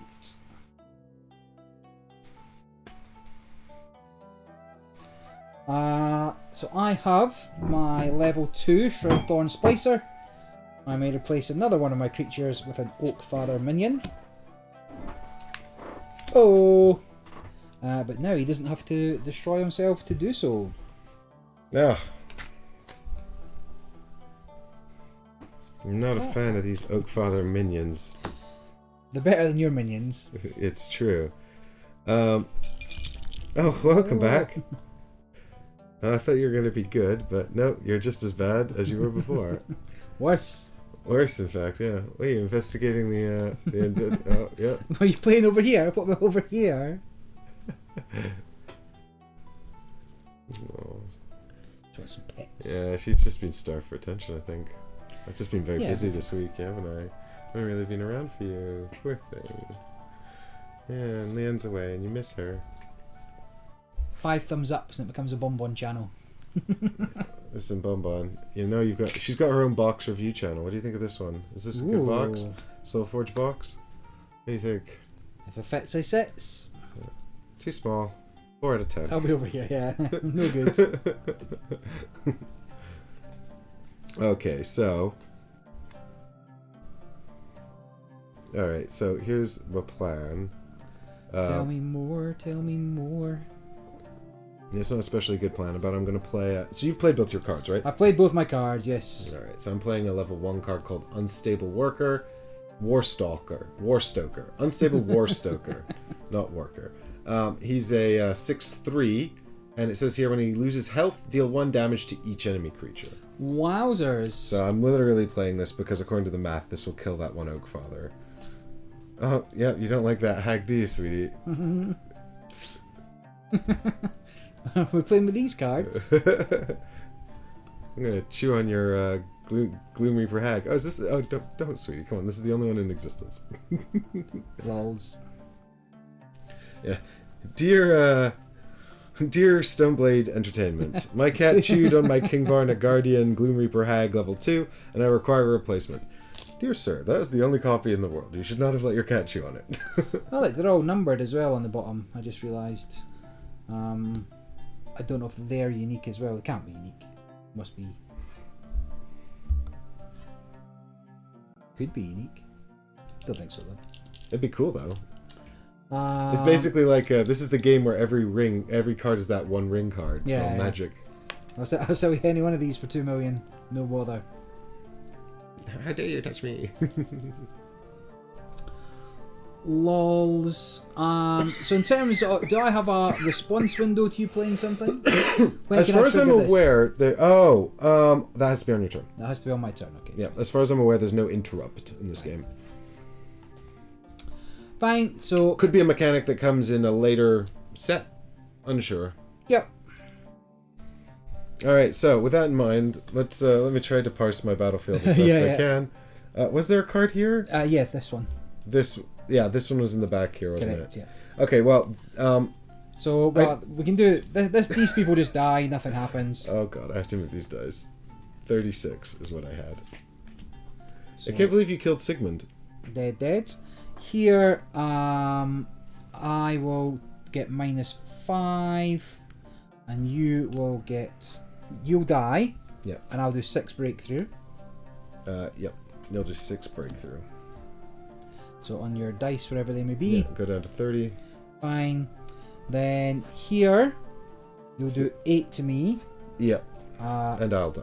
Well, yeah. What's your defense though? 6. So I do 2 breakthrough. Leaves me with 1. That doesn't matter because here we'll trade. Yeah. And because you killed the Gloom Reaper hag, you take 3 damage, and I gain 3 back.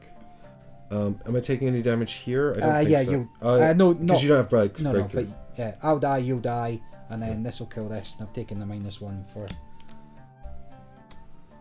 That's 1 damage to all creatures as well, so it'll affect the other guy as well, I guess. Anyway. You don't have anybody left on the board. He's dead as well. No, yeah, this is -1 damage to all your guys. Yeah.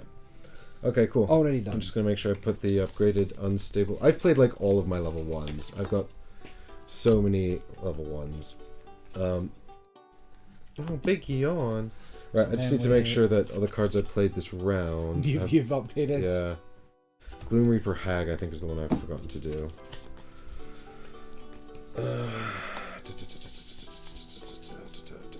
Yes.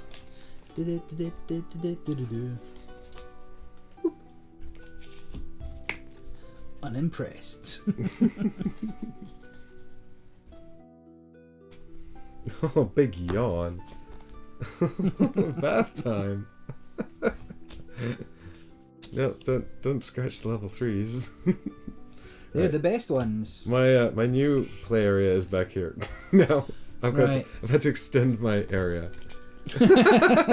Mine. It's mine, damn it. Things to ruin.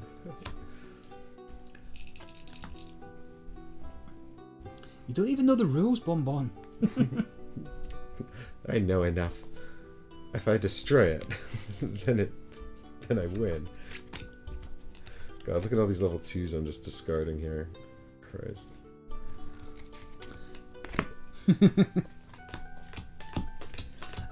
So you are now first. I'm the aggressive player. You're Right. on- What you've got I'm is on- a 7-2 with 8-2 with breakthrough. Yep. Okay.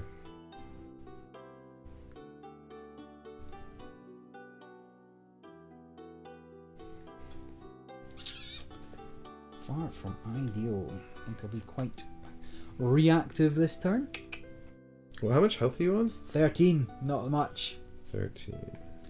13 plays 31, but do you know what does 31 damage? With some spare.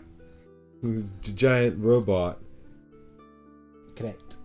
But I'm on the defense this turn, so...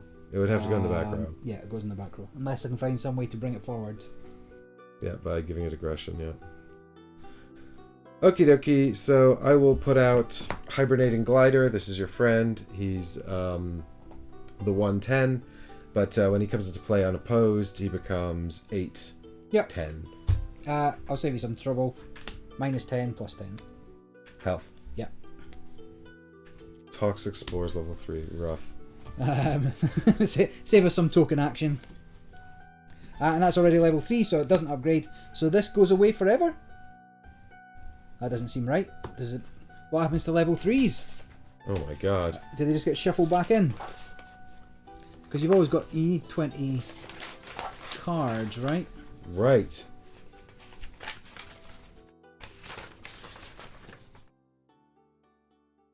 I presume it just stays in the game. But you do have 5 spare, so... Oh, you like the toxic spores, eh?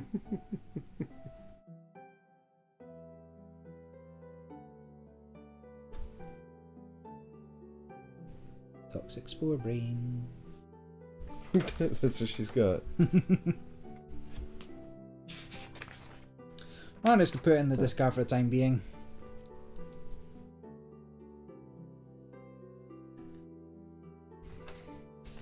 Okay. What's your next move?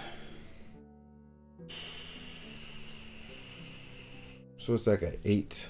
8-12 at the moment. Oh god. It's not bad.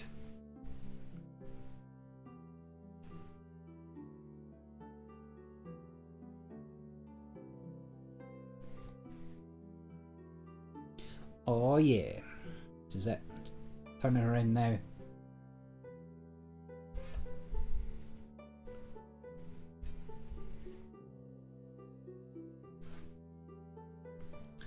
Don't forget your ability as well, of course. Oh yeah, what Play- is it? Well, play a mindless zombie. It's useful when you get a wide board, right? Yeah, give your minions +4, yeah. I have a feeling the turn I play that is the turn you play your armor, but that's fine. It's possible.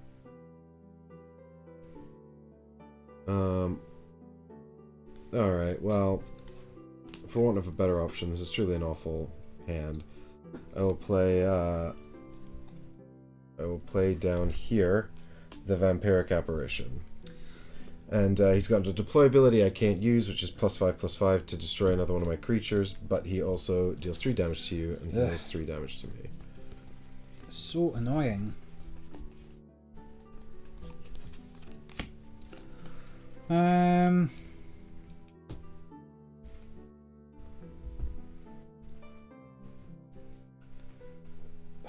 Super risky. Hey, sleepy sheepy. Right, I'm going to play Heavy Artillery, which is going to give me +4 attack, and it's going to give you -4 attack. Well, that's a bummer. And that'll let me fish out the level 2 version, which is +8 -8. I don't like any of these things that have happened. Alright, so resolving combat, I take 12 and you take 2. Yeah. So I'm That down is- to 8 though, so... And I am down to 22. You know we can do 22 damage in one turn. Giant robot guy. Why have I only got 1 card left in my deck? What have I done? Oh, it's because I moved it because of bomb. Bomb issues. So you're now angry man, and I'm passive person. That's what they call us.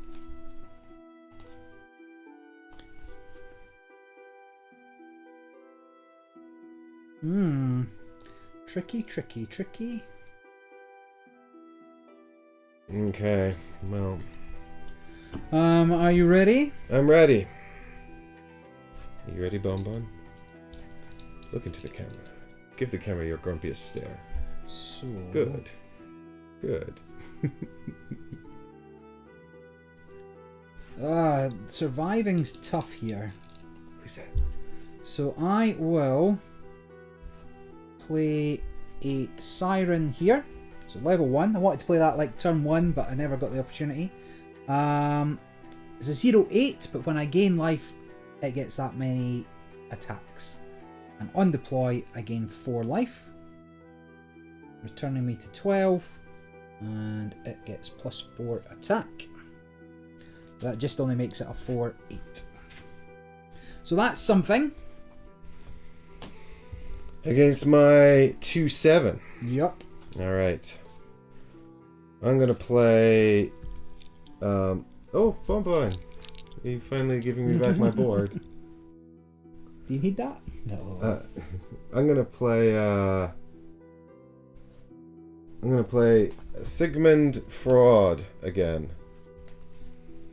It's a big hit. He's a level 3 now. He's 10-8. He's got aggressive, and he can give zombies +3 attack, and they also become aggressive. Yowzers. Here comes the zombie horde. Are you ready for it? Yeah. Or maybe he's bluffing. Maybe there's no zombie horde. So I think that's game, to be honest.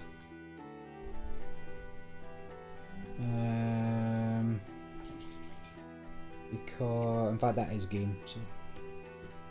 Because it doesn't matter, even if I play into another lane, you can use your ability to get a zombie out, activate it to make it up to 7. He hits for 10, your zombie hits for 7, and you've still got a card to play. And I've only got 12 life. And so, there's nothing you can do about that. No, but I mean, I might as well. Oh, it's the big It's robot! the big boy, yeah. 30-32. Yeah. If only you had some way to give him breakthrough. Correct. Yes. Yeah. But, then we'd both die at the same time, to be, and I don't know what would And happen. I will trigger this to give everybody 6 shields. Ooh. But it doesn't help anything. Oh, you get 6 shields too, though. Do I? You and your creep. Oh, hold up. Alright. Maybe then, Well, maybe. Let us play through and see what happens here. Because I haven't done any math and I'm not going to. So, you're correct. I'm going to trigger this first. It's Ghastly Renewal. So I will have 3 zombies in total. Sure. Because this is play a mindless zombie minion. So I tap that. They all 3 get +4. But then I tap him, so they all get +7, and that's how they're in the front row, because they get aggressive as well. So they're all 10s. Sure. And then we get to do fights. Fight. Fine. So here, you hit me for... Well, you definitely get wiped out. You hit me I'm for... super dead. 10, 6 shield. Here... I hit you for 4. You hit me for 2, which is all shield. Here you're hitting for 10 each? 7 each? 10. 4, 7, 10. So 6 here, minus 4. I hit you for 3 here, 9 breakthrough. So I'm down to 13. And then these are both hitting for 10. Yeah. So that's I've only got 18 life. So I should have just looked at that first. I thought you were only hitting for 7. Yeah, but it was fun to go through the process. Yeah. GG. The end. So yeah, I did want to play her to get life, but they didn't have a massive amount of gain life cards. I think it would have been better. With I don't know, somebody else. If there's another faction with a bit of gain life, that would be pretty that would be a strong. nice combo. Yeah. But there wasn't a huge number in here. Yeah, it definitely felt like you had the tankier side and I had the more aggressive side. Yeah. Which I guess makes sense, blue-green versus red-purple. The classic. The classic color combos. Well, you know, the sort of the orcs and the undead are typically quite aggressive, Yes. or Yeah. or sort of kill Definitely. cards and things, aren't they? I mean, I think I had no real way of dealing with your charge plate scavenger, so No. if I hadn't killed you this round, I think it might have been your game. I I mean, I guess I could have kept blocking him. You kind of needed a way to give him breakthrough. Yeah. If you could give, I mean, there's Well, what did you finish on? 13. Yeah. So if we did have one more turn, actually, we'd go into another round, wouldn't we? So, I mean, interestingly, in this deck, there are 2 cards that can give you breakthrough. This one actually bolsters your damage of all your creatures in its gold form by 7. And then if you have a dinosaur in play, you can choose a creature. No, you can give all creatures breakthrough. But it's level 1. It's if there's a dinosaur, one other creature gets breakthrough. And then I've also got that Fit of Rage card, which is basically the same thing, except it's pick one creature and it gets +4 damage or whatever. And then also this turn it gets breakthrough. And presumably as that gets better, it might. But so you actually comboing the blue half of your deck with the red half of my deck opens up some interesting possibilities. yeah. I mean, if your goal is to just be like survive until the charge plated scavenger comes out and then just make him like 50 damage breakthrough. Well, you have to be, you once he's out, it's basically restricting what you can do because you have to play into that lane every turn You have to deal to with him. defend. So had he come out at the start of phase this round, that game would have been mine. That was just for, I mean, not definitively, right? But No. getting through 32 damage, you have to just keep playing to that lane, which means you're restricted in where else you can go, and then that lets me grow wider there. So to some degree, for any card game, you're at the mercy of what cards you draw, at what stage. I mean, it could be that after getting him to level 3, I never see him because I never get the last 5 cards of a deck. Yeah, And, that's crazy. so that's where you've got to think about whether you upgrade multiple cards to level 2, level 3, or yeah, exactly. Yeah, I also had Bonbon on my team. correct. Yeah. Actually, I'm definitely sure some of those tokens were in different positions before Bonbon came up, and There weren't and that moved them many all around, zombies yeah. until Bonbon Yeah. stood up and went away. Yeah. So not much I can do about that. But fine. Are we going to have a short break and then bust open some? Some Whitefang Pass. Yeah. I think that sounds like a good plan. We'll take maybe a 10-minute comfort break. We'll be back in 10 minutes. And then we can, it's very hot in here, and then we can look at some Battle for Whitefang Pass. We've got 16 decks in here. I don't know if we'll open them all, but we'll definitely open some up and have a look and see if there's anything cool Theoretically, that got more than 16 says- decks, right? Oh yeah, no, I mean there's 16 half decks. If you can do math to tell me the possible combinations of the 16 half decks. What's it? Factorial 16. So we'll work it out before we come back. Yeah, we'll do the math on our downtime, or you guys can do it and leave it in chat. But we'll see you shortly. Thanks for watching. See you soon.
Cha. Instead of me having to wave them over here. Oh, hello.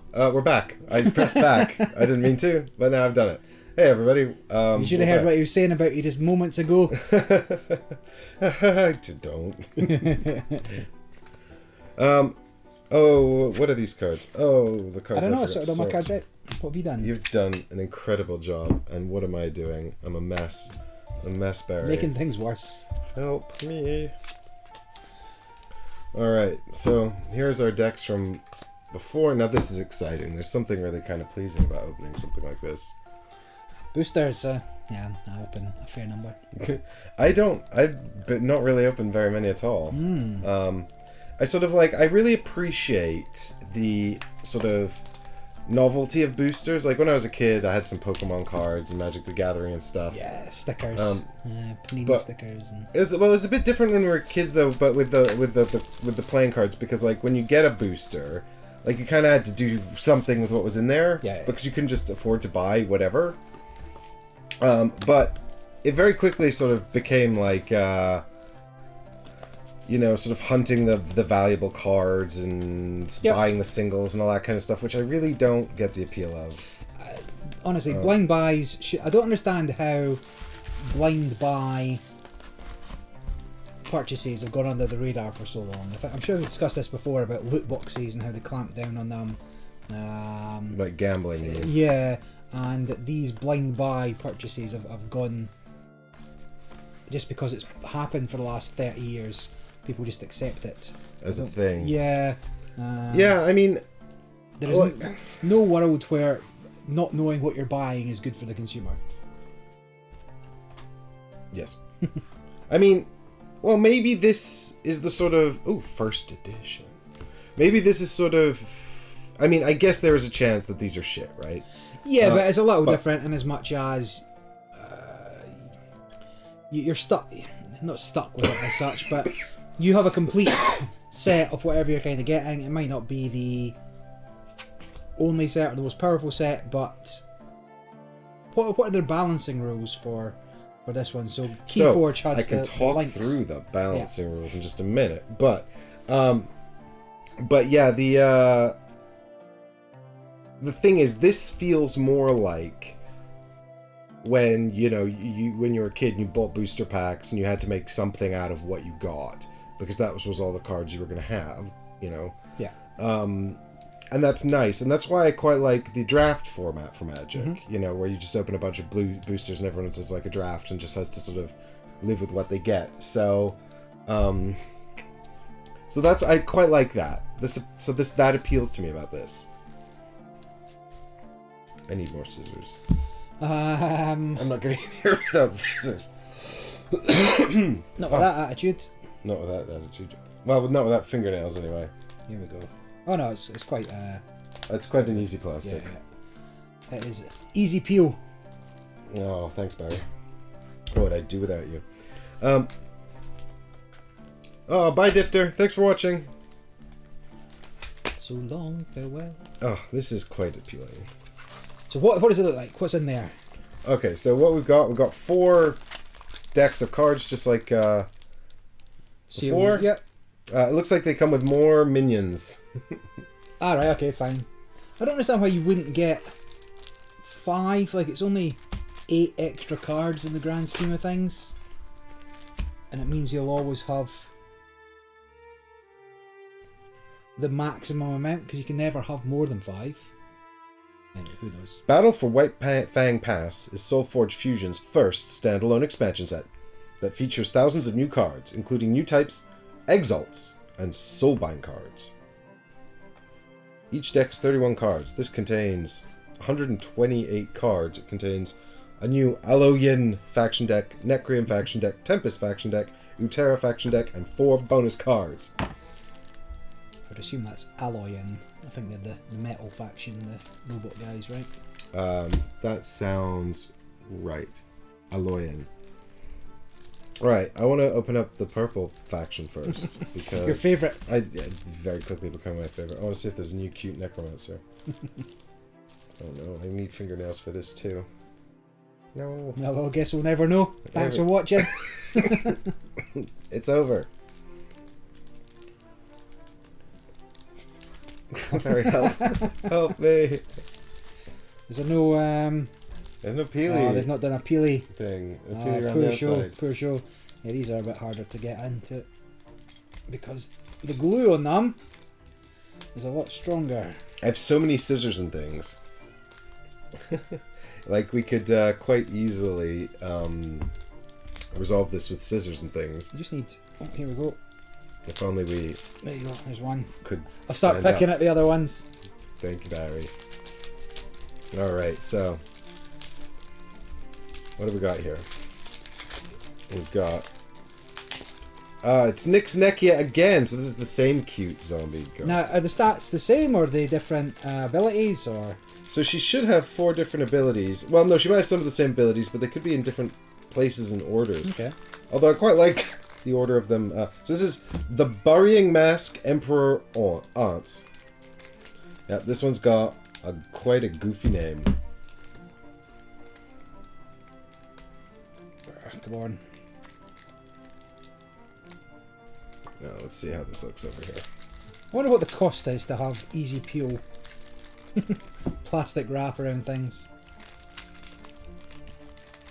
Because I would recommend buying paint for it.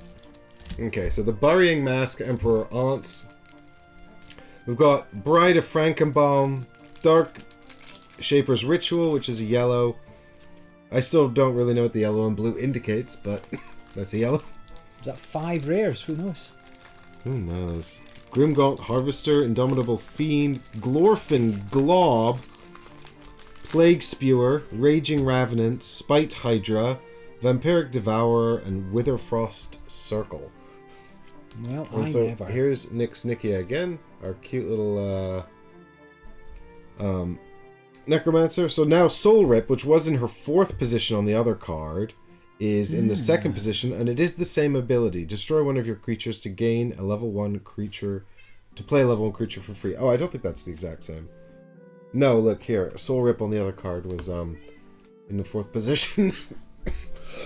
And it just plays a creature for free. Ah, so it's a slightly weaker version because you get it sooner. Yep, exactly. But then Endless Death and Dark Ritual are not on the other card. So it's new. When your creatures when this is destroyed, you may play a zombie brute minion this turn. That's pretty good. Destroy one of your creatures to give a creature -10/-10. Well, hold up. What's a zombie brute? That's a different kind of minion. That's a better zombie. We never saw those. Big It's boys. just 6/6. Big zombie. All right, all right. It's no old man Willow. All right, let's have a quick look and see what we've got. So you here. can't. So you can't switch leaders though, right? Leaders have to go with the decks that they're. Yeah, exactly. Yeah. So now I've got a new kind of spell called Exalt. Witherfrost Circle is an Exalt. I don't really know what that means. Maybe it's like an enchantment. It says deploy. Give a creature +2/+2. When an enemy creature is destroyed In this lane. in this lane. So maybe they're permanent spells. Good Bless lord. you. In this lane, upgrade a level 1 card in your discard pile. That's kind of incredible. Do you want Is that it? Yeah, please, thanks. Stuck in cables. Yeah, so yeah, I don't know. Maybe you apply this to a lane. Interesting. So does that get massively like better? Oh wait, look. Here's the rare Glorfin Glob. Glorf Glob. Just Glorf Glob. I thought it was Glorfin Glob. No, just totally different. Glorf Glob. Sorry. It's 5/5. At top tier, it's 5/5. Give this attack and health equal to the... Oh my god. Equal to the health of one of your creatures. Then destroy that creature. So it absorbs it effectively. But that's the level 3 version. It globs it. Oh, equal to twice. Okay. Oh, equal to twice? Yeah. Ooh, At that's level 3, yeah. that's pretty good. But what's the level 1? Equal to half? Silver equal to? Useful for... So at level 1 it's equal to. At level 2 it's equal to as well. So it actually doesn't get any... Starting stats will be higher, right? Yeah. At level 1 it's 2/2 and at level 2 it's 5/5. Gotcha. Hunger guides the blob. Here's a new keyword as well. This thing is called the Indomitable Fiend. It's 4/2, and it says when this is destroyed, if you have the Forge, reanimate this to this lane. Presumably it just comes back, right? Yeah, I think it just comes back. Are there... Now the problem with both the starter set and this is there's nothing with the information on it. Did we find a keyword card last time? Well, yeah, we found a keyword card in the core set. Does it have reanimate on it? It does not. No, it's new ability. So maybe we'll find a keyword card somewhere in this booster. I don't know. We've got Bride of Frankenbaum. Slay. You may play a level 1 spell for free. What, slay? Whenever you kill a creature? That'd be good. I don't know. It might be here on this rulebook that I printed off the internet. Does it cover the expansion? No idea. Get some Googling. It does have reanimate. Play a card from your banish pile. What it doesn't have is slay. Wait, play a card from your banished pile or play this card from your banished pile? Well, reanimate is play a card from your banish pile. But I think on that guy it said reanimate this. Yeah, reanimate this to this lane. Okay. And slay's not on there, you tell me. I'll get it going. Maybe you can find out what Exalt and Soul thing do. Yes. Well, I'm on this site, so let me see if I can find rules. Hey, welcome, hackers. How to play. So that's cool. Well, I like Nekia. I'm glad she's still here. I don't know if we'll ever see more Soul people.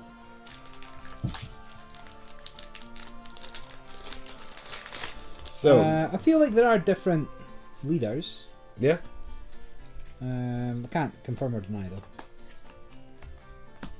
Yes, additional rules. Oh, you after my dinner bonbon. Glossary. If I was going to be a keyword, that's where I would hang out. Tells me what the icons mean as well. So we don't have any good Kickstarter ones. There's Kickstarter rarity icons. Ooh.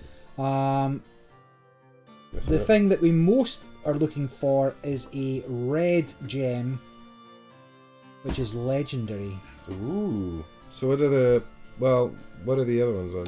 So we'll show us a picture and I'll talk you through what they are.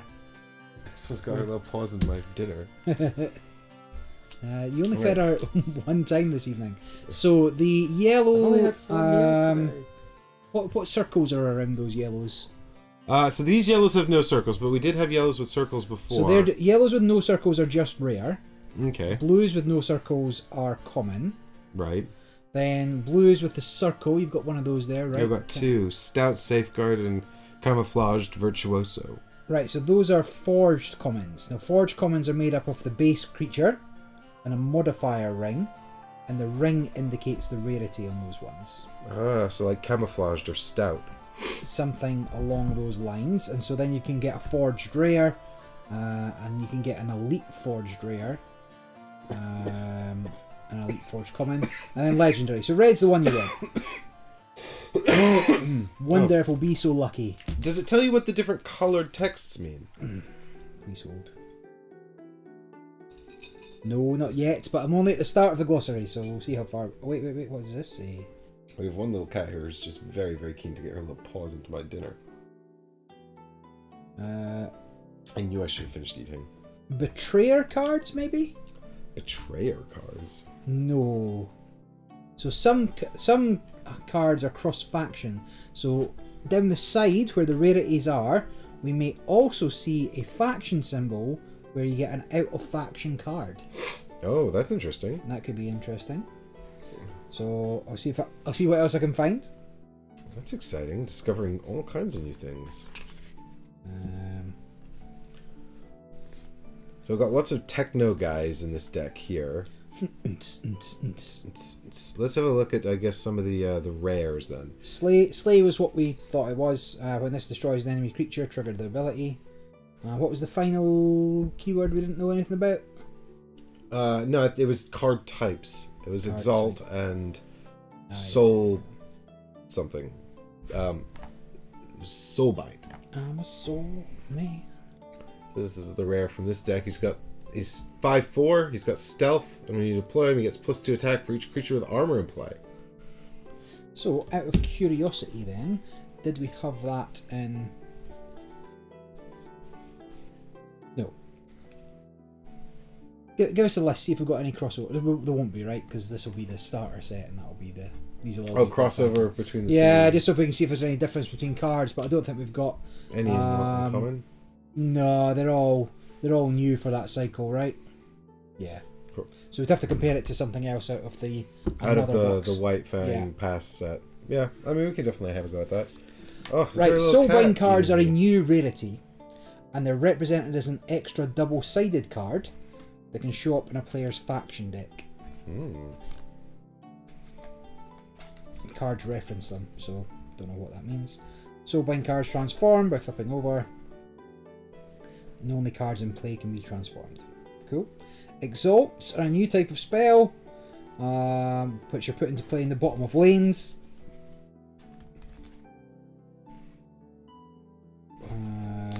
But it doesn't replace creatures in that lane that it's played into. And then, yeah, so it takes up just an extra space. Exalts will replace an exalt. Okay, cool. That's it. That's all the rules. Let's go. Let's go. So this one says, you may give a creature in this lane 4 armor this turn. When you deploy it, when you play a creature to this lane, give it 4 armor, then destroy this shield node. So you can get up to 8 armor out of that. What are you doing? I'll read the rules and armor. Here's a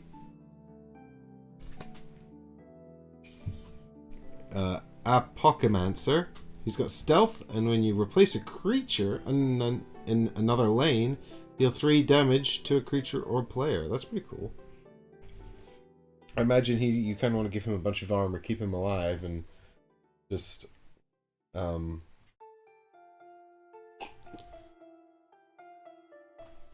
you know. What does he do? When you replace a creature in another lane, give 3 damage to a creature. Deal 3 damage to a creature player. I like trying to trigger that a bunch of times. Yeah, it's tricky though, right? Because you always want to be killing your opponent's creatures, so having creatures to replace is tough. Yeah. We've got Bright Steel Gargoyle. So these are just the rares from this deck. 4/4, activate. If you have the Forge, give this 4 armor this turn. Otherwise, give this 1 attack, and you may move it up to 1 lane. Oh, and that's activate. Okay, cool. Then finally, we've got Bright Steel Sentinel, which is 4/4. 5/4. 5/4. Deploy. Give your robots 3 armor this turn. So this is like a robot deck. How many robots are in here? Can you mash 2 of the same faction together? I don't think so. Be exciting. That would be actually interesting. I mean... Listen. My game. My cards. Nobody can stop me. Well, that's true. What are we going to do? Stoneblade knocking on your door. But you'll see them on the camera, so it's fine. Yeah, it's just from different factions, yeah. Stoneblade are going to send those guys, the Magic the Gathering guys, to come get you. Pinkertons. Yeah. Okay, so this looks like this is the red deck.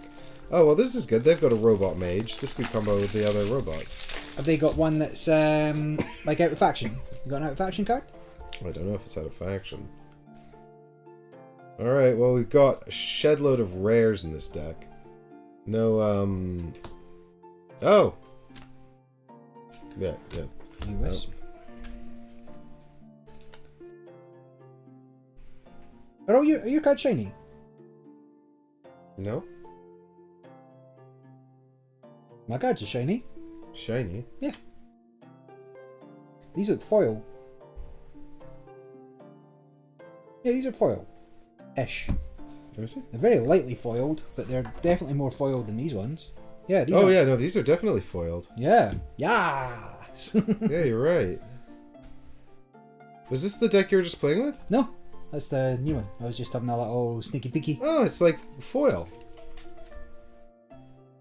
How bizarre. Well, again, it's another thing for rarities, right? Yeah, it's not like... Will it show up? No, no, that's no. not on the green. You can't really see that on camera well, can you? No, you can't really see. But yeah, though all the cards in that faction are foiled. Yeah, are so shiny. I thought it was just the whole. No, they're box. slightly thicker cardstock as well. They're defo different. Is this foiled? No, it's not. Interesting. So this is Korok, Complaining Madness Order, and there's 1, 2, 3, 4, 5, 6, 7 rares in there, and 2 of them are forged rares. Pack 373. It's the lowest number we've seen. Woo! Did they print all the foils first? The allies. You want to get pack 1, right? You just want to find it. Maybe it's in here. Come on, let's open some more. To stay underground is to die. Let us find our way back to the sunlight. So this one's got 1, 2, 3, 4, 5, 6 rares and a forge rare. I don't understand really why. Why some are rare and some aren't? Like how's it balanced? What does a rare do? Yeah. One thing I would say. There's no instruction. There's no explanation as to what a rare was versus a common. Be good to find a legendary though. Eh? Yeah, that'd be cool. But yeah, there's no real explanation to why these ones are shiny. Although it is really pleasing that they're shiny. You can kind of see it better up there. But I mean that is extremely pleasing. They've got the Heart Tree, which is a cool spell. Destroy your. Deploy your Heart Tree. Give a creature +1 per box. There's nothing on them, so when you're doing at least one of the I don't know if it is the law or not, but certainly booster boxes have the odds of what you're getting on the outside these days. So mythics, you know, 1 in 3 packs is a 13% chance or something along those lines. So hard to tell exactly what the rarities mean. Did the Wisp it come? Yeah, with? Wisp. No, It wasn't shiny. nah, sad, but that would be cool as well. Blah blah blah blah blah blah. Whoa! What have you found? Look at this guy. Yes. Breakthrough 3030. Where was he last time? You know. Enemy spells are a bit. Yeah, I'll probably be green again. I think I'm the green guys. You're purple guys. Is that how we? Yeah. Is that how we worked it?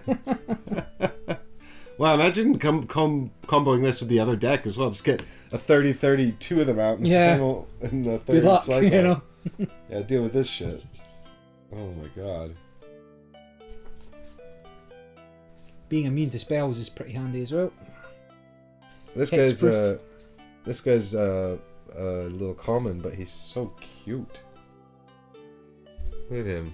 Mustic Megatha. Mystic Meg. Wait a minute. Oh. When an Exalt is played, give this +4/+4. While this has 19 damage or more, gets breakthrough. I guess you only need to play 2 exalts to pump it there. Haggers is like, I have no idea what's going on. Yeah, don't worry, Haggers. We're just basically we're opening up cards and we're getting excited about rarities and stuff. Yeah. All the kinds of stuff you expect from an unboxing. All right. Comfy bonbon. If we don't get either a red card or a shiny red card, I'll be upset. Let's go. Let's go. Oh, sticky. I mean that's pretty pleasing. Like the it's a shame that the Nova card isn't foil. None of these look That's foiled. odd that she's not foil for her own foil deck. But this part is pleasing. A373.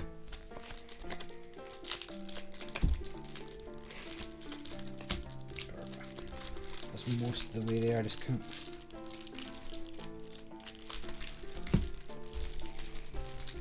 Come on. There you go. So this is the purple deck again. No, this is purple deck. Yeah, this is the Blue deck. Blue deck. Robots and stuff.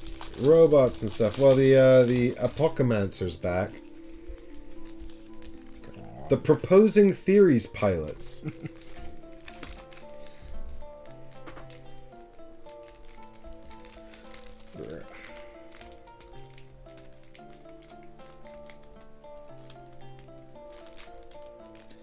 I can do it. Listen, Stoneblade. Whatever it costs to get the little tab that you just peel around the outside of some cellophane here, you should definitely consider paying that. So here we've got Ironbeard's The Proposing Theories Pilots, which has three rares and 3 common fused commons. I mean, I'm not sure how I feel about this rarity system, because it makes me feel a bit like... It doesn't make any sense either. Yeah, I guess it doesn't.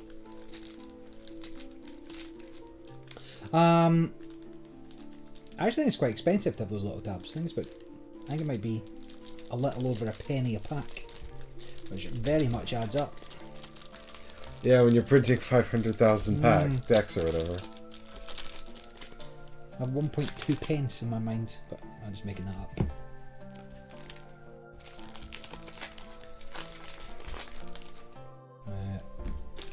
I'm just really looking to see if there's a legendary. Hey, we got a new purple forge person. Ah, yes, nice. Oh, got legendary. Is it? Oh, no, it's not. It's a weird combination of common and legendary, but it does have a... Which was actually the...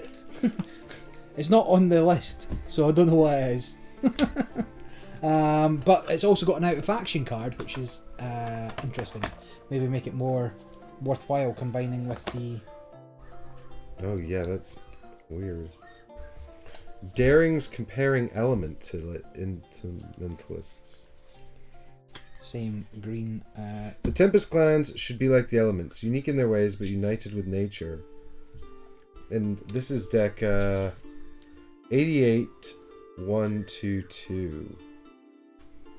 I'm going to see what's happening outside. Yeah, some people shouting in the streets. So yeah, the actual Hooting and a hollering. So this one didn't come with a token because it's got like an extra. It's got an extra card here. It's got the rules. Ah, yeah, so those double-sided things. It's got a double-sided card. Oh, it's got a soulbind card. Yeah, so that's soulbind. And so they're brought in through one of the other cards, maybe? So it says here, 0-10, Defender, at the end of the deck cycle, transform this. So I guess you've got to, like, keep it safe. Keep it secret. Keep it safe. And your opponent's got to destroy it. Okay, so this is a soulbind card, and then if you keep it safe, it becomes a 9/9 Frostmane Dragon with mobility X. I mean, that doesn't seem all that good. Yeah, so you've got to play your level 1 to get it. Okay, but you play Frost Breath. Okay, and then that just plays it out. Yeah, and you can get the level 2 version as well. And the level 3 version. So level 3 lets you play the dragon straight away. Alright, that's cool. Okay, yeah, I see. Okay, and then so this is not actually that great, but you can get it out repeatedly. I mean, you do have to wait for the deck to cycle to transform it, though, so it's just like a 0-10 thing that just kind of sits there being annoying. And then it becomes a 9/9 creature with mobility X. Well, the final way of getting it out there is actually quite good, because also does 8 damage. So you're 9/9 with directed 8 damage. Yeah, so you get to play a spell and a creature for one card. That's big. Deal 8 damage to an enemy creature, then this turn against push defender. It to the back row as well. Same as aggressive. Stuck there. Cool. That is cool. And then was that the one with the... You're not registered that one yet, right? I don't think so. I need to check if I'm registered this one because I was going to show you guys. Yeah, look, we got a new necromancer called Cersei, and she's not as cute. Unless I don't know, maybe she Depends is. what you're into, you know. Yeah, different strokes for different folks, isn't it? I mean, this one's just Sorry, she doesn't have a cute little ooh voice. Ooh. Well, the other one was actually like cute. She looks more like sort of Dommy Mommy. Do you know what I mean? Mommy, sorry. Mommy, sorry. Mommy, sorry. She's got sorrow. Give all your non-Necrium creatures -2. Give all non-Necrium creatures -2/-2. So that's like half yours and then your enemies, I guess. Depends what's out, of course. Yeah, you could time that. Depends also, I guess, if they're playing half purple. Mm-hmm. And then Soul Siphon. Destroy one of your creatures to give a creature +8/+8. And Shadowcast. Give a creature +8 attack this turn. Oh, and +8 attack, and this turn it gains stealth. Ignoring defenders. Sick, bruv. There, yeah. So I don't think you registered that one. Another wisp. Not shiny. Sadly, not very much exciting going on in this one by the looks of things. But it's Nova again. But you never know. I'd like to see sort of versions of this where I guess what I'm trying to say is, does the deck have to have like sort of highly rated cards to be good? I hope not. But we'll see. Here's this Nova's powers, different to the other Nova's powers. This one can give one of your creatures +4 health. Give its opposing creature +4 health. Oh. Play an Oak Father minion and gain 4 health for each creature you have in play. This one's all about the healing.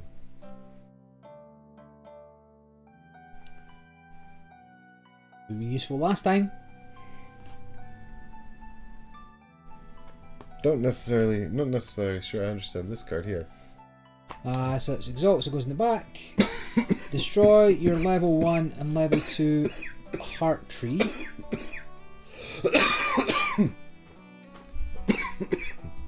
So they might still be in play. Right? Yeah, exalting different lanes. And then you gain health, or when you gain health, you may give a creature its lane +10.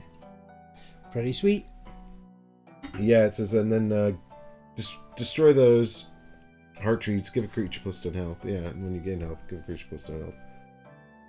Yeah, this got a lot of healing in it. And dinosaurs, like the Swamp Moss Lurker. This would actually probably combo with my dinosaurs thing quite well. Yeah. So I guess that's what you're looking for, right? You want to open a few packs, that's how they get you. And then you're looking for the combos. Yeah, no, I'm like, this has dinosaurs, and that other red one I had played had dinosaurs. So it's probably a good moment to talk a little bit about how they balance the competitive scene. So basically, when I've been claiming these... Good lord. Barry, can you just do it for me? Tell them how I don't know how the competitive works. things work. It was my question. No. I don't understand why you're not having a delicious fruit juice like me. Because unfortunately, it's making my coughing worse. Sad. I'm sad. I am sad. Professional streamers right here. Yeah, I know. We have a Patreon. But the Tabletop provided by Game Toppers. It's true. Yeah, so the decks themselves are, when you first claim them, they are unranked. Okay, yeah. And then as you start to play games, they gain ranks. And when you play competitive games, they get like extra ranks, and then they start working their way up through tiers. Okay. And you can only, in competitive play, be paired against decks in the same tier. But what if you're like the only man in that tier at a competition? Not like your deck's so good. Yeah. Eventually they retire and you can't do competitive play with them anymore. Interesting. Because obviously Keyforge has its chains, where the more you win, the more handicapped you are with the deck. And I can't remember exactly how they did it. You either start with smaller hand size, or the other person gets additional ether or whatever it was for it. Not played for a while. So if this is only counts for how would decks of 2 different levels compete? They couldn't in competitive play. But there has to be, at some point, you rock up, you're the only person in your group. Right. I think that the competitive tournaments would have a preset tier. So you'd show up with your bronze tier deck rather than showing up being the only one with a bronze tier deck. Maybe. But, and then... The problem with that as well is, let's say you throw some games in a crappy tournament, and then... I don't think your rank can go down, but I don't know enough about it. We'll see. Lucard, hello. We're about to play another game. Yes, Mike? One more? Yeah, are we going to do All new? all new stuff? Nothing better than reading a whole bunch of cards again. A whole bunch of new cards.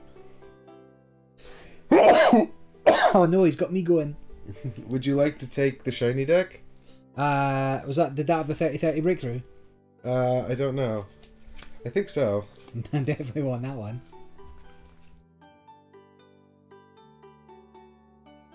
Yes, it is. Yes. And then I will, well, you can pick, I suppose, but I would take the dragons, see what it does with the soul. The soul bind. Yeah.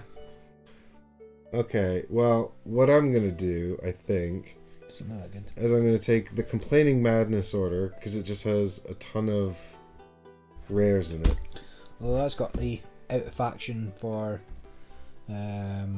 robot people, scientists, Aloyan. Well, I can't take that if I take this one. No, true. So if you want to have that, I'm happy for you to have that. Yeah, fine. Just something new. And then I guess I'll try this new purple Forge Master. Forging. Hold up. Smoke weed every day. That's not unreasonable. I like it. Do you know what though? Actually, I forgot that we have to pick a Forge person. Yeah, you got to pick a leader. And then I was like, oh, I'll take the other purple deck because I'll try the other purple Forge person. And now I'm like looking at them and just Kork's like way better. I'm like, I'm having Kork now, so it doesn't matter even. Sorry, Cersei, you can hang out and be like Korok's friend, but you don't get to play. Korok's the jam. Cool beans. Right, now whatever you do, don't shuffle all of these together down below. Hilarious consequences. Right, once more into the Forge. Although I am definitely going to try out that. The other thing I'm thinking about, I suppose, is like if you go into competitive play and one of your decks eventually retires, can you take half of it out and play with a different one? Probably. I want to try the double dinosaur stuff. Bye, sweetie. I want to try that double dinosaurs. The dinosaur reds I had with the dinosaur greens we just saw. Zombie dinosaurs. Hold up. It's everything. Incredible. There's 2 dinosaurs in there. Right, done with this? Do you know what I might do? Tell me after we play this, and if you're going to head off, I might open one more pack of Whitefang Pass, and I might give the other one away on the Patreon. There we go. Unless Patreon's watching, in which case, definitely don't do that. Do you want to, do you Patreons want a booster of Whitefang Pass cards? Can't even buy them in the UK yet. It's pretty neat, right? It's a good deal. It's a good deal. How much does it cost to sign up to Patreon, Mike? Well, you can get in. You can get in for just $1. To cover Mike's health bills at this point. Yeah, Jesus. You can get in for $1. You can be in all the giveaways in the Discord for $1. Pretty much get everything for $1. But at $5, you get to vote in the votes on what games we play and cover. And for $10, you get to have a credit on the show. And for $14, I'll also send you a Ready to Play mug. Very good, very nice. There you go. I don't usually show the Patreon or anything, but you know, if you want a Whitefang pass Listen, box, we need to save up for some aircon. It's killing me. Yeah, it's true. It's true. All right, get this out of here. Change your mind. I want a different deck. Do you, oh dear. Do you get a mulligan in this game? Oh, I don't know. Bonbon, I'll just let you out. Don't know if you guys can hear the cat screaming in the background, but I require spell sprites. What are those? Red tokens. So I'm red green. And I'm red purple. Get out of here, blue. Nobody likes you. When you play a spell, okay, that's interesting. Ah, I got the purple creature I had before. It's the exact same. The exact same. Okay. But that, again, could still be coincidence at this point.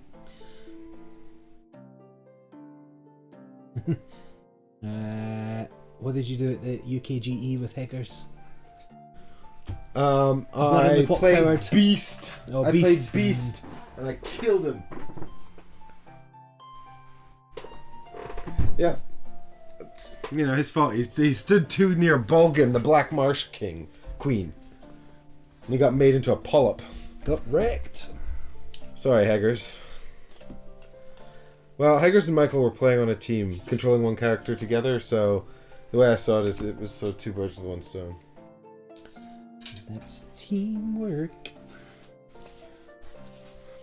Bomba just came back in here to steal my food and distract me. Bonbon will be on the table in a moment. Am I going to be first player this time? Yep. Figured we'd switch positions. Is there a first player advantage? Is there a second player advantage? Nobody knows. I don't feel like there is. Oh, it felt pretty even. Yeah, it wasn't too bad. Because the way the game works, of course, like you're attacking, but the defender has an opportunity to respond, so makes sense. Once again, every time I get something that's like, do something with a spell, I have no spells. Sad. For you. Oh, okay, yeah. There's some cool stuff here, but I can't do really anything. So what I'm gonna do is I'm gonna play rare Zymus Zombie Warrior. He's 3/3. It says when he's destroyed, he reanimates the same lane with 2 swords and loses all printed abilities. Yeah. So losing printed ability is important because otherwise just infinite loop of extra power. So I think what I will do then is yes, this makes sense. So I'm going to play this in the defense there. Don't know if you can see that. So it's got a slay ability, which is a first slay ability, which will let me give another creature +2. And assuming you're just a 3/3, I can definitely kill you. And the deploy effect is actually a negative, but because I have no other creatures out, now's the time to play it, right? Yep. So that's exactly what I'll do. Okay.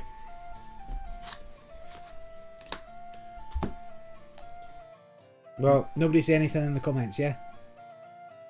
We'll see what happens. What's that? Don't worry about it. Oh God, yeah. For God's sake. You've only got 4 cards to play the whole last stage in. Oh, that's cool. He has better art. Look. Oh, it changed art. Yeah, he changed art. Like, look, he's on his level 2 card. He's got like armor now and a sword and stuff. That's cool. Getting better. Okay, well, I don't think I can kill your guy, but good. What I'll do.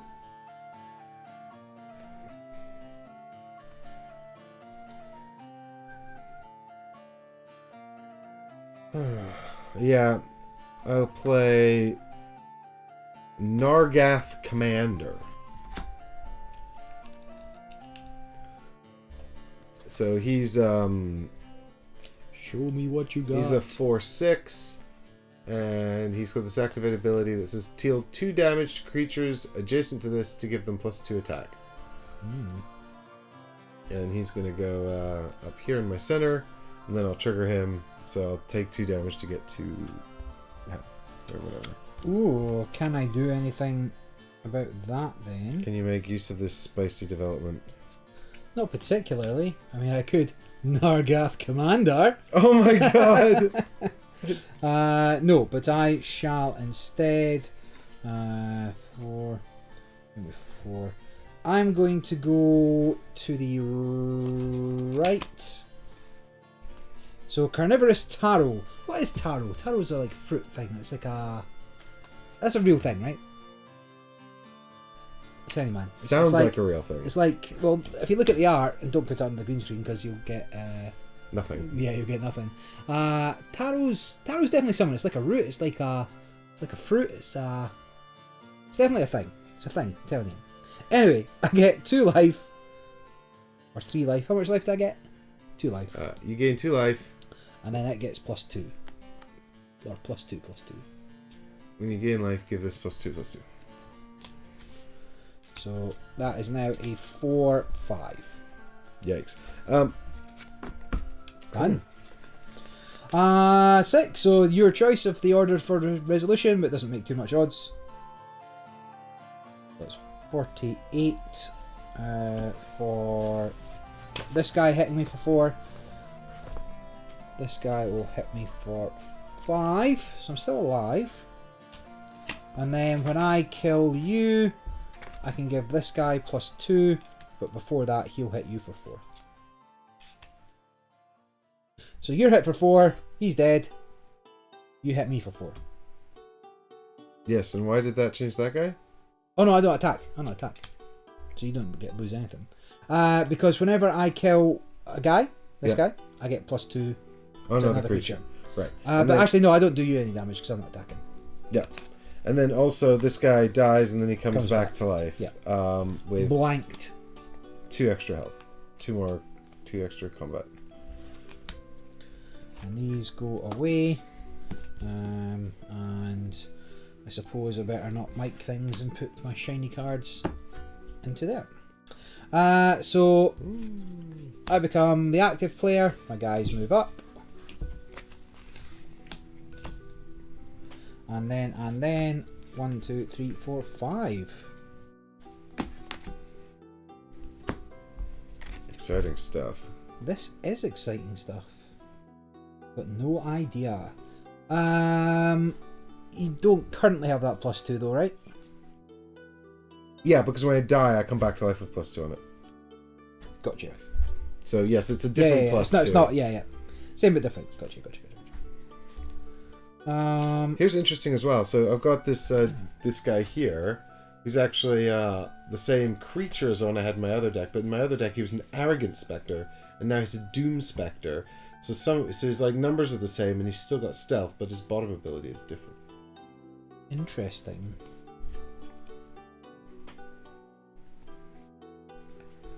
So this seems... Oh, man.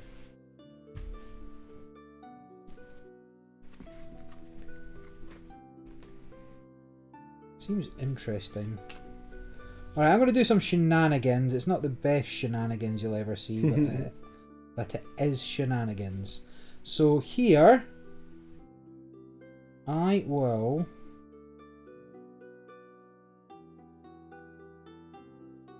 Oh, that's not the best shenanigans. Ah, no! I really want to play them now so I can get the better versions though.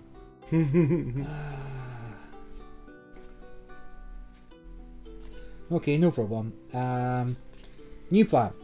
I'm going to play this Roaring Druid. He's a 1/1, but with deploy I may play a Wisp. And I'm going to play a Wisp here. And then deploy, give another creature +2/+2. And that +2/+2 will be on...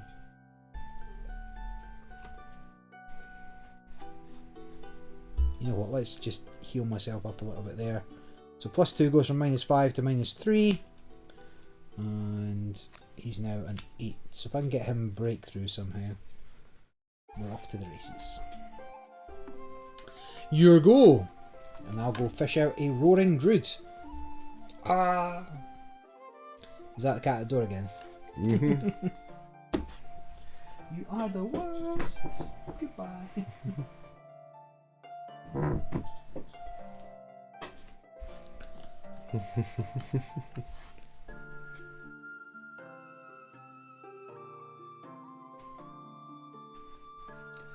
Get spelled.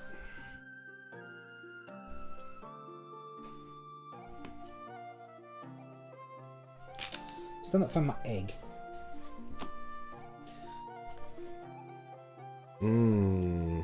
Boo. Crocus. Okay. I'm supposed to be backdrop this time. I Yes. Back row. forgot. Back row. So. I think I'm going to put out my Doom Spectre over here. This is my version of the guy with the lightsaber from the last game. Except now it says deploy. When you deploy him, deal 5 damage to a creature or player. So I think I'll kill your carnivorous Taros.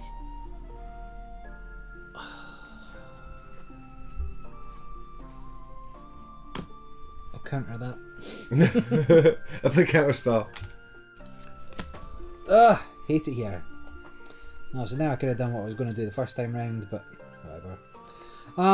Sure, I will. It's a bit sad, but I suppose I'll have to do it. So I'll deal 4 damage here, or will I? Oh. So Primordial Slam, deal 4 damage to a creature and give a warrior +4. I think that's still the best bet. So I'll kill this guy. He's no abilities left, right? Nope. He's And just then- sad and dead now. That's my only warrior. So Primordial Slam goes away. I'll go get the upgraded version, which is only marginally better. +6. Sure. Your go. Okay. Now I've got 3 cards here that would have like comboed really well together. If only. Yeah. If only you could play like 5 cards a turn. Yeah, some of these are pretty cool. Half Guess this. we'll never know. Well, anyway, here's I'll play Burnout. So Burnout's a spell. It says you may summon a spell sprite. What is that? 12/3? So 12/3 yet. Oh my god. Well, we'll put the spell sprite here. That'll do something. Well, and then all my creatures get +2 combat. So It's pretty sad. yeah. Another one. So I got it. There we go. Everyone gets +2. I just had to hope that you couldn't, but you did. And that's done, and it's replaced with one from here. There it is. Sure, combat time, baby. So this is some mutual destruction. Indeed. I'll die, you'll take 2 damage. It's true. I'll die, you'll take 1 damage. You guys will move forward. Whee! I'll be on the defense. You got too many guys out. This is a problem. We've got too many guys. I don't know what to do about all these guys. What were we playing the other day? We were talking about that. I did not know. Whoa! What? Ah, no. I fear the worst. It's just the name that's got me. No, I mean it's not very good. I mean I don't know, but like look, so it's a 5/3 giant dinosaur. Deploy, deal 5 damage to one of your creatures. Deals 5 damage to an enemy creature. So yeah, but it's called Stampeding Mongosaur. Yeah, Mongolia is a place. Yep, Stampeding Mongosaur. Because it's humongous.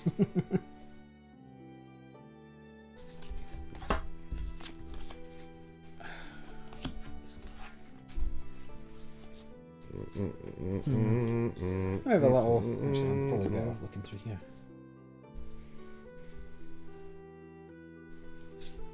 Guess it's feasible that could happen. the upgrade path? Same. No good. Oh. Alright, well. I'm going to struggle to...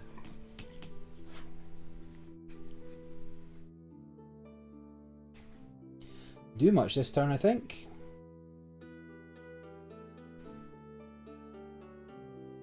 Well, here's an elemental, the Solemn Sentinel. And it says when it's deployed, it gets +1/+1. Oh, wait. Deploy if this has no adjacent creatures. Oh, go over here then. Yeah. So, deploy. Give this +1/+1 for each spell in your banish zone. Yeah. And if it's not next to anyone, get +2/+2 as well. So +3/+3. Which means it's 6/8. I think I've already lost, to be honest. Barry, no, you had the egg. Hitting for 6, hitting for 6. They're all hitting for 6. I guess I'll just play Krogius there. Oh, 1/1 Krogius. Yeah. It's a baby, but it won't be for long. Level 2. Did you put your level up one? No, I'm just gonna play with the level. I'm just gonna have a slowly diminishing deck. By the time we get to the cycle, I'll just be like, why don't I have any cards? Why can't I don't have any cards to play?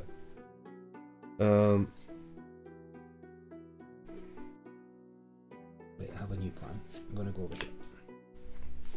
Okay. Now that I finished reading my cards. So, I'm gonna play. I'm gonna play the Horrific Banshee. Do it now. She's 4/4. She's got a Slay ability, deal 3 damage to the enemy player, and when you deploy her, she gives the opposing creature -2/-2. But I don't have anyone to deploy her against, so she's just gonna pop into existence here. Yup. And that's that. Yup. Let me think then. I guess chipping you away here. So this comes down. It's a 3/6, but has an activate ability to give somebody else +2 attack, which I'll put over here. Just so I can at least take somebody out. But oh, he's gonna ignore you though.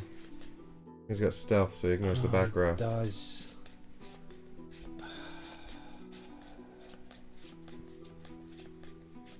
Hate it here. Alright, done. Alright, so, well, we can do this lane first. You're 3/6 versus So, my gone. 6/8, and I'm down to what? Yep. How much damage do I take? 3. 3. Yep. And then I take 6, 10, 16. 16. Sad. Are we cycling? We are now cycling, so it's now level 2.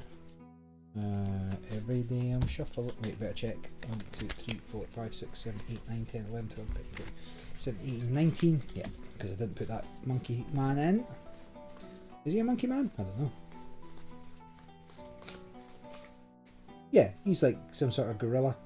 These guys just have to imagine.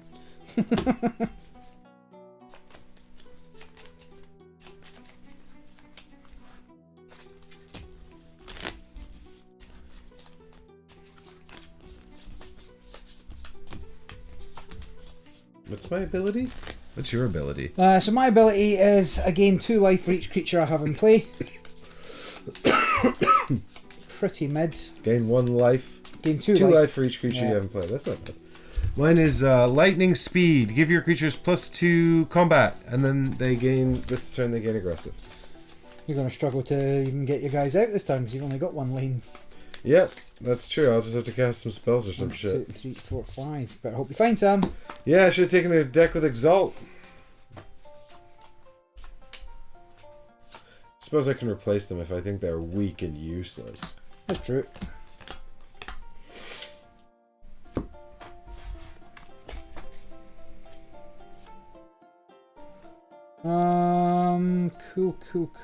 Cool. Oh my god. I've got a spell. Do you know what it does? It summons a creature. I am first, which kinda sucks.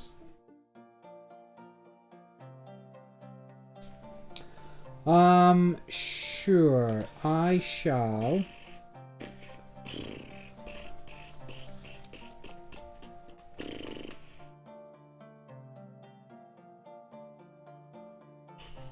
That doesn't trigger off anything, so you can beat it back. Fine, I'm going to play a Exalt spell at that. So, Thunder Crash Field. Let me go see if I can find the upgraded version. So, I can play a Spell Sprite to a lane. I guess... When one of your creatures in this lane gains attack, deal 2 damage to the enemy player. No, I don't like that. Don't do that. It's mid. All you guys do 6. It's like ridiculous. So I can play a Spell Sprite. I might as well just put it there. Can't do much about it. You've hit the cat again. I'm pandering to the little cat. I know, sweetie. You're not getting enough attention. You're so unloved. How did this happen to you? We will listen. Bet on some cats.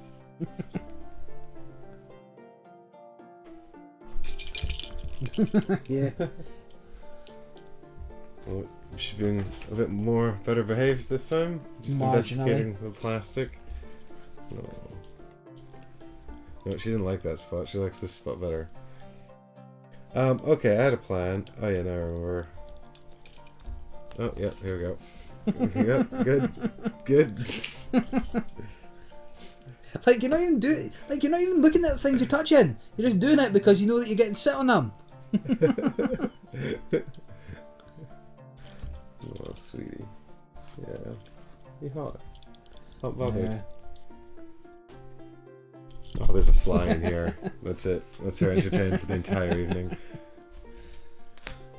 Alright. Yes, that seems vaguely right. Everything was sitting for 6, so yeah. So he should have a 2 on him somewhere then. I don't know what happened to it. Yeah, here. Yeah, there it is. Thanks. Alright, cool. So here is my new guy. It is the oh. Yeah, I didn't think about that.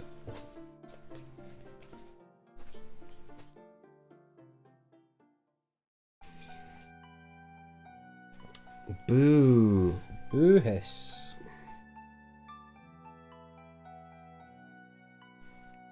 Okay, well.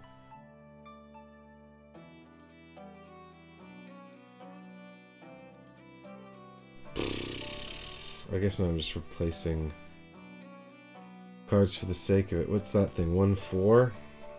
It's something. Okay, so I'll trigger this guy to transfer these over here.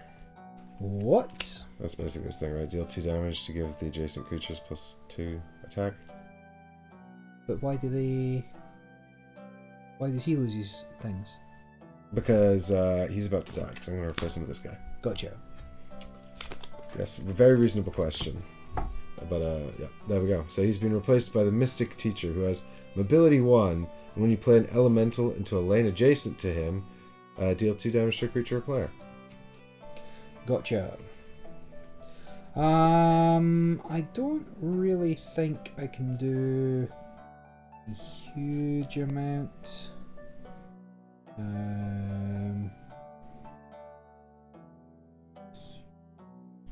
That wouldn't do anything. Need to hit you for 2 somehow. Swing for 6. Like, just at this stage, just hitting for 6 is ridiculous. How did you get all those plus values on them? It's just on the cards and stuff. Yeah. Yeah, it seems like cheating to me.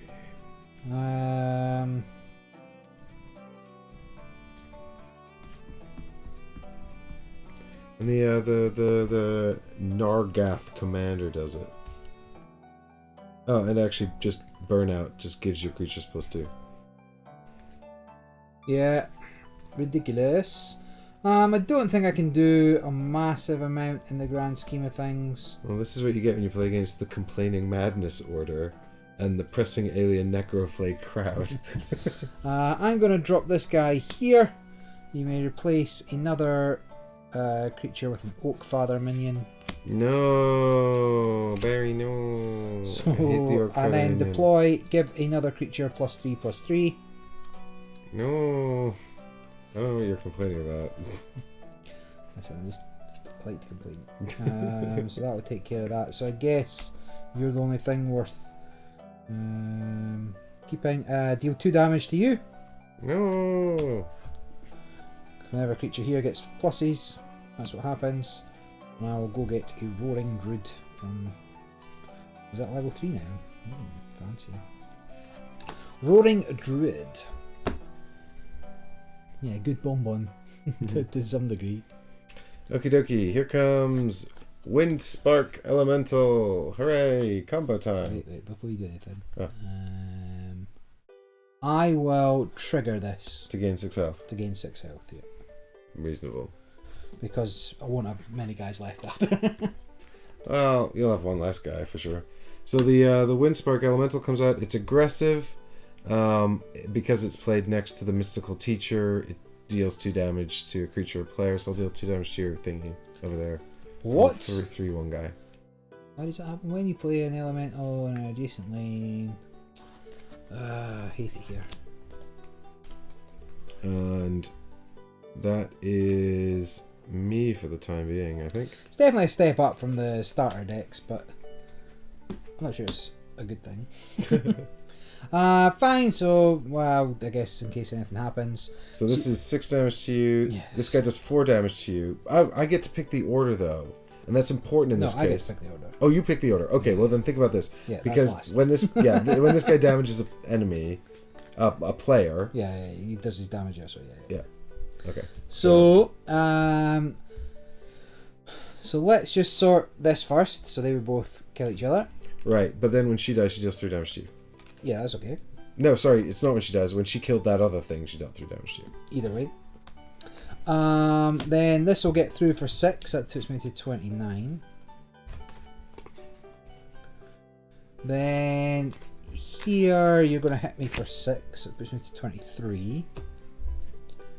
Then here we will clash. You'll do 4 to me. And what's your health? 5.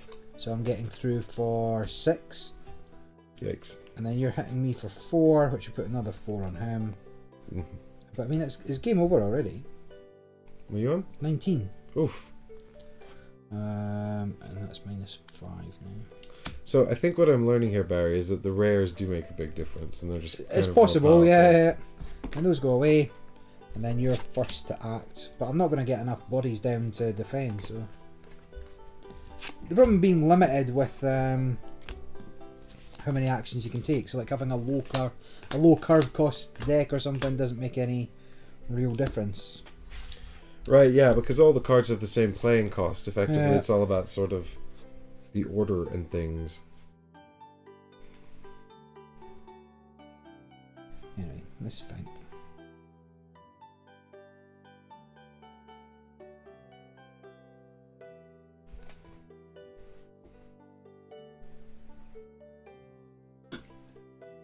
We'll see how it goes.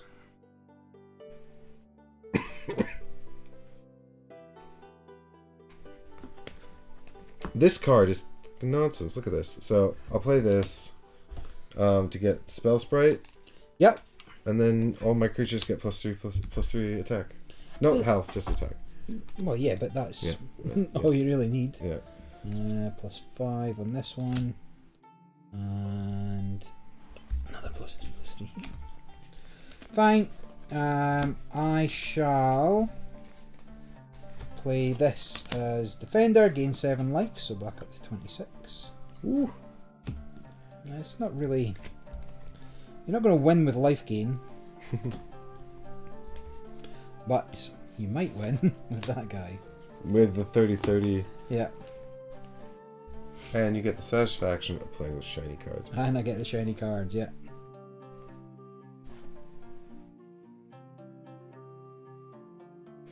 So, I've got a choice here. Is this the second hand of the round or the final one? This is the second. Second. Got one more go.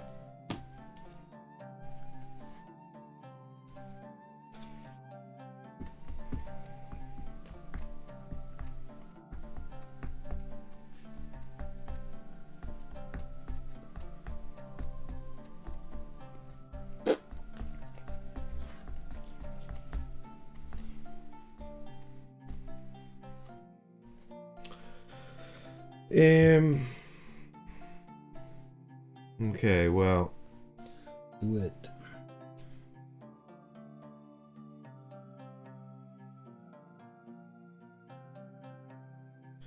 I think it's going to be Doom Spectre Silver. So stealth. And when it's deployed, I may destroy one of my creatures to deal 7 damage to you or to but I don't know if I'm going to do it. I'm trying to decide.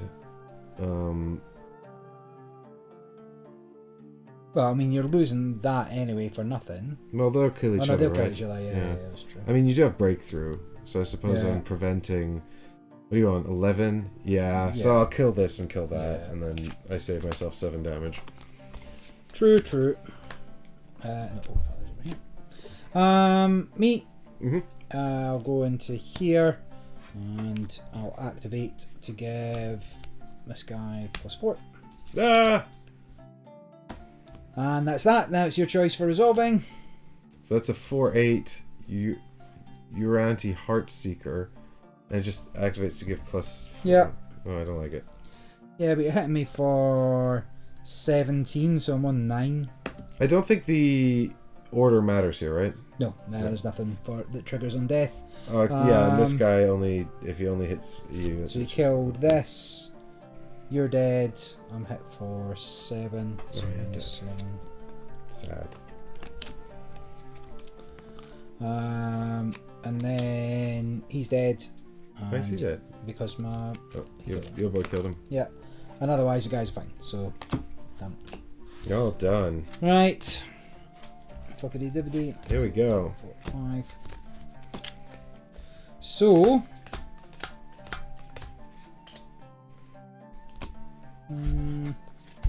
not so bad.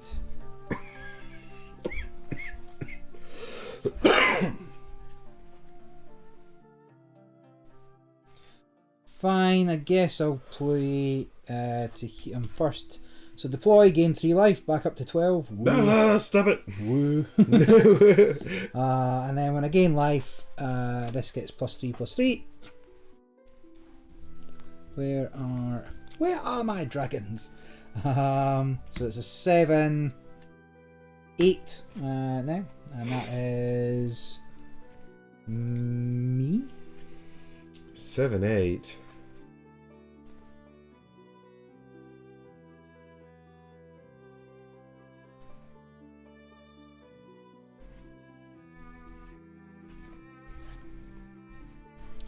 Yup. Okay, well.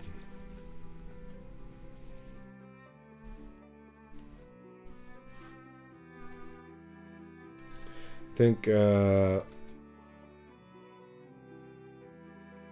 want of a better move, we'll put the horrific Banshee down here. When she comes into play, she gives the opposing creature -3/-3. Okay, so it's 1 and then 10 technically, I don't know. Sure. I will play an Eggy. No! So 1 egg here. That goes away. So better make sure I add my stuff into here. It's One time of those for egg. and 1 level 3 tarot as well. Done.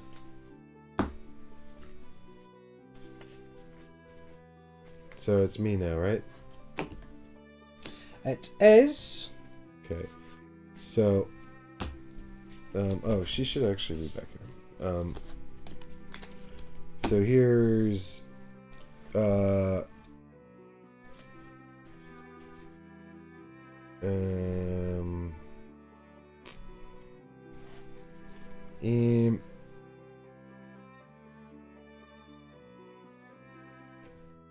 that's probably fine. Here's Nargath Commander, 410. I'm not going to activate his ability, but what I will do is activate my ability, which gives everyone +2/+2 in aggression.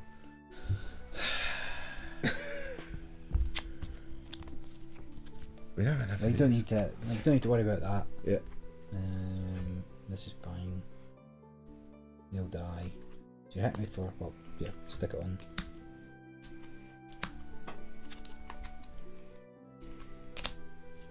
Oh, actually, if I use his ability, then that will kill the egg. Correct. Alright, let's do that then, even though it's probably a bad idea. Sad.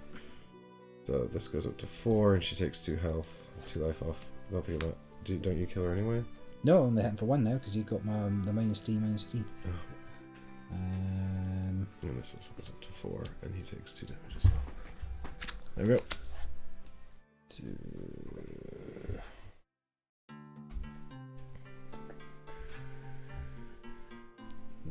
I mean, there's no point. In continuing? Correct. Because I'll have nothing left in any of my lanes. You'll still have 3 guys out. You'll be able to play to the other 2 lanes, and I'm only going to have 8 life. You're taking 4 damage. Yeah.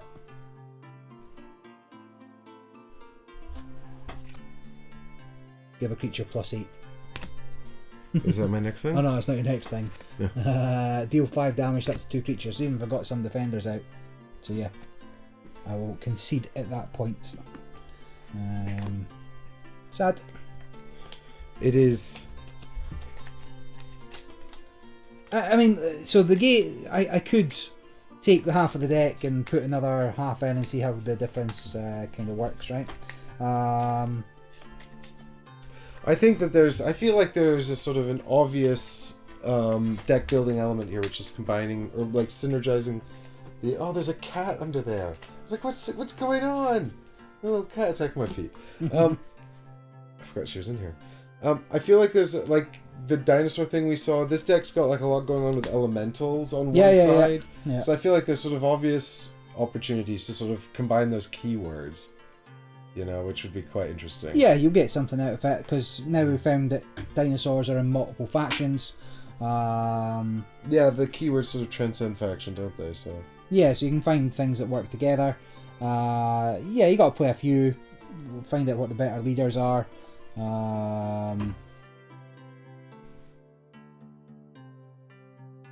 Yeah, like you can build a deck. Because the leaders are semi-random as well. Like the other leader, I thought was not very good. Compared to this guy. Yeah, I mean, and that deck, like, it's just too. Aggression seems strong compared to defense, right? So I had a couple of big bodies and some life gain and whatever else there, but you can't win like that. You need something that's going to take you out. Like the last decks were better because we were kind of trading 1 for 1. Here I'm just falling further and further behind. Yeah. Let's have a quick look and see what, like, if these decks had significantly more rares in than yours, because I want to see if that's a sort of a measure of power. So it's on the back of the leaders, right? Yeah. Exactly. So I've got. So this is legendary, but I don't feel it's legendary. I feel like it's pretty mediocre as far as. Right, but it's a legendary enhancement, right? Yeah. Like, let me see the iconography. Yeah, because it's like blue, right? But with like yeah, so blue is just common, but with a legendary ability. I feel like the legendary ability is the deal 8 damage part, right? Whereas normally you just get a dragon egg out.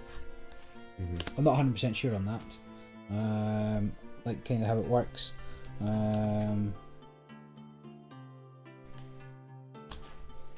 So you definitely ended up with a few more rares. Like overall, it's not that much in it, right? How many? I don't know. You've got 5, 6, 7, 8, 9 to my 1, 2, 3, 4, 5, 6, 7.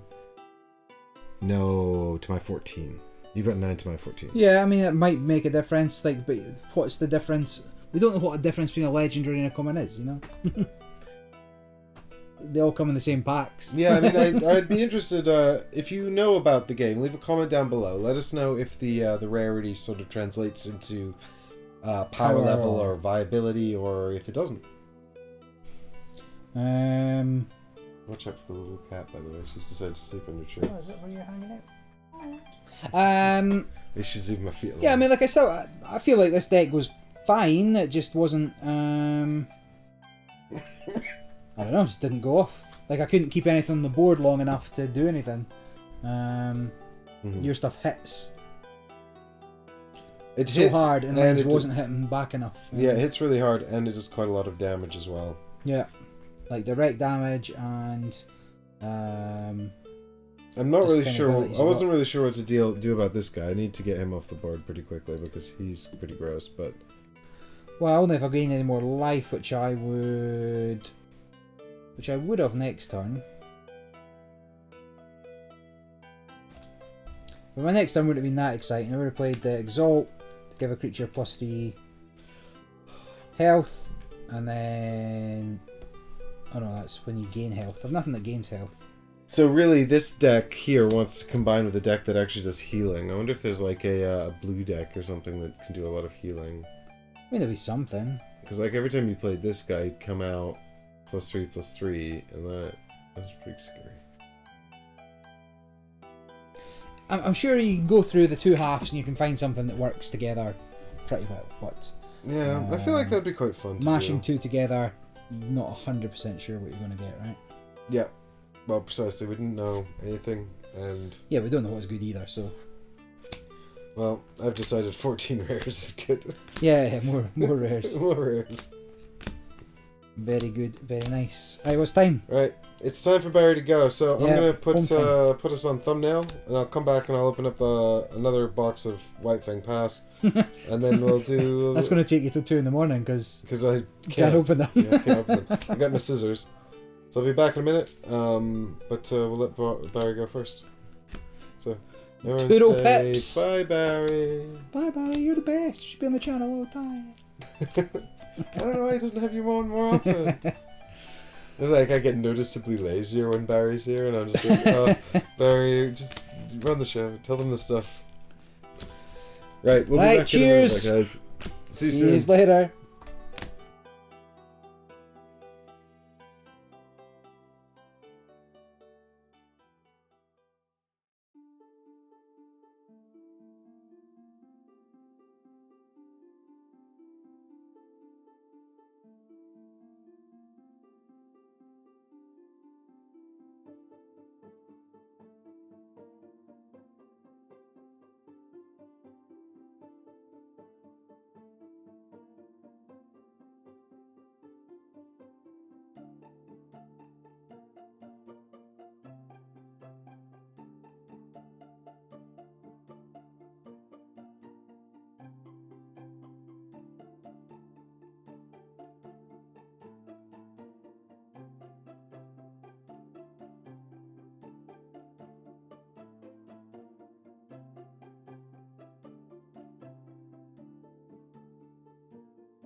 Hello! I'm back. I've sorted the cards. And Barry's gone. And also I need to sort this out. Bear with me. Hey, Difter. Heggers.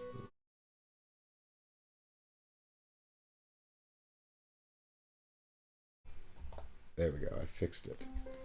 Good. Actually, no, I've not. I'm on the wrong side, but it's fine. Look, there's a new Forge, born. I didn't even spot this one before. Sunder. This is the one Barry didn't use. I like her second, thing. Play a spell for free. Give your creatures +2 swords. They gain mobility 1 is pretty neat. And then the final one, 6 damage to each enemy creature. I mean, I feel like this was the, Forgeborn Barry should have picked. And I think what's kind of cool as well is you get both your Forgeborn in the sideboard, so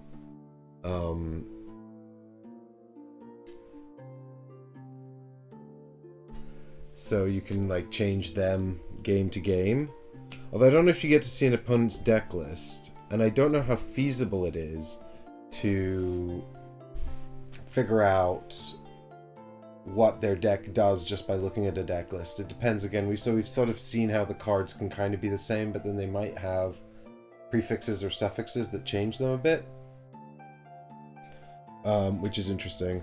I thought also while I was here I'd show you the final iteration of Zymus, because you know he gets his armor in round 2, and then in round 3 he goes like full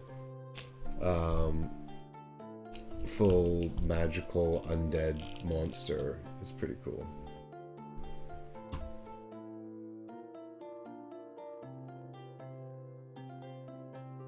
So that's pretty neat.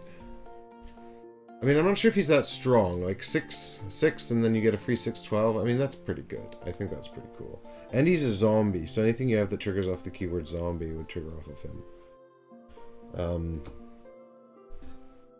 Yeah, it makes me wonder about how much of that matchup was determined by the rarity of the cards. Not too much, I hope. I hope it was just kind of, you know, coincidence about what we ended up picking to play with, more than anything.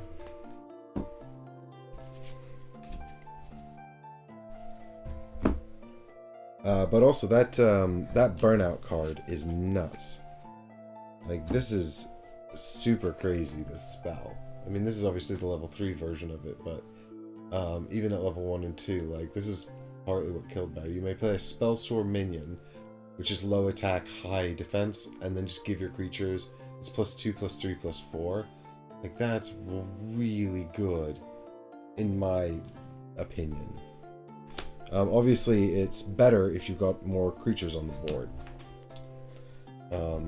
But I wasn't having too many issues keeping creatures out during that particular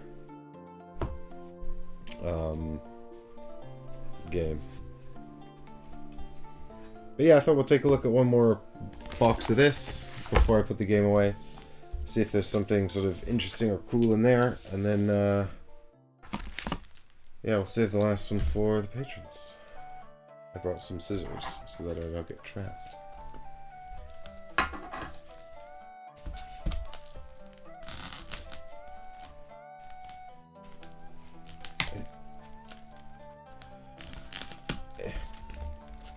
Alright, give me those super red rare ones and or shiny decks.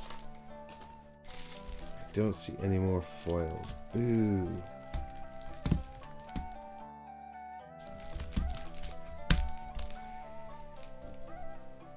Oh, wow. This is pretty cool, though.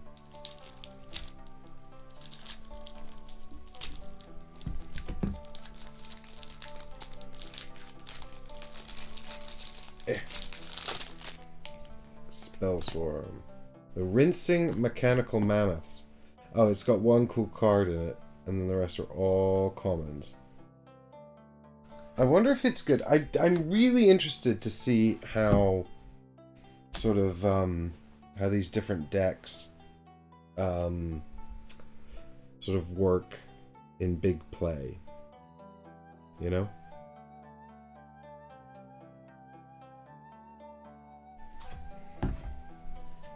So you can see here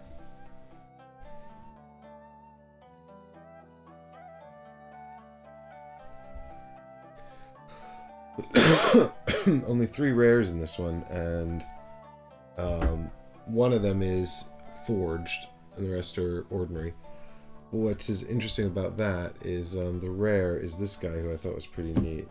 I mean, obviously this is his final form, but he's 19/7, and if you play 2 spells this turn, he's free. So you put him in, like, and this deck has already got loads of spells in it.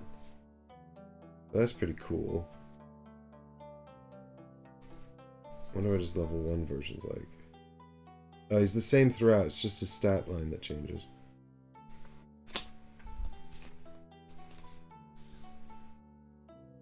I said, just like the idea of free, please. That's pretty cool. And this deck has like a load of spells in it, like Disintegrate. That's pretty cool. Deal 8 damage to a creature that came into play this turn.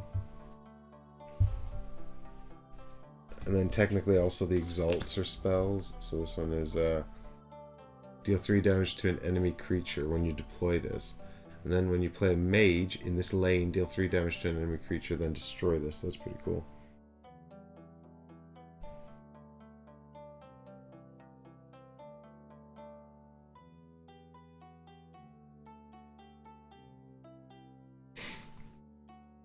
I mean, this deck has a lot of spells going on in it, and it's got quite a lot of sort of synergy with spells. That's pretty cool. If you could find another deck with lots of spells, I reckon you'd make a pretty good combo. That's just another spell that gives the thing some extra damage.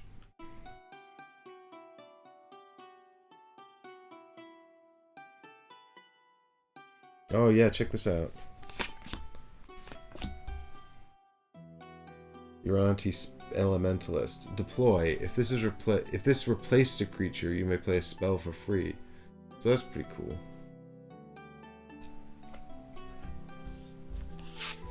I like this combo of getting like free things. The Rising Mechanical Mammoths. I don't think this version of Kark is particularly good. So he's got Demolish. Destroy a creature with less than full health. Earthen Fists. Give a creature 6 swords. Then you may battle an enemy creature. So I think that just triggers the lane out of sequence, which is pretty cool. Give your creatures +4 this turn. They get aggressive. I mean, that's awesome. That could be like game winning in the final round. But up until that point, it's just okay. What else we got here? Let's have a look at the green deck. Actually, did they all come with the minion cards? Yeah, they all came with a minion card, so no more Soulbind cards.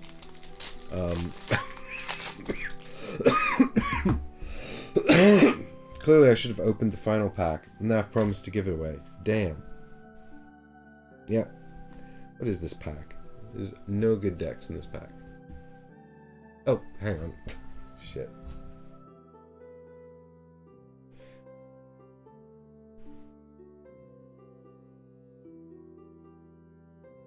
Alright, good. That's fine then. You can look at that now. Hey, look, it's Oros. That's a new blue leader.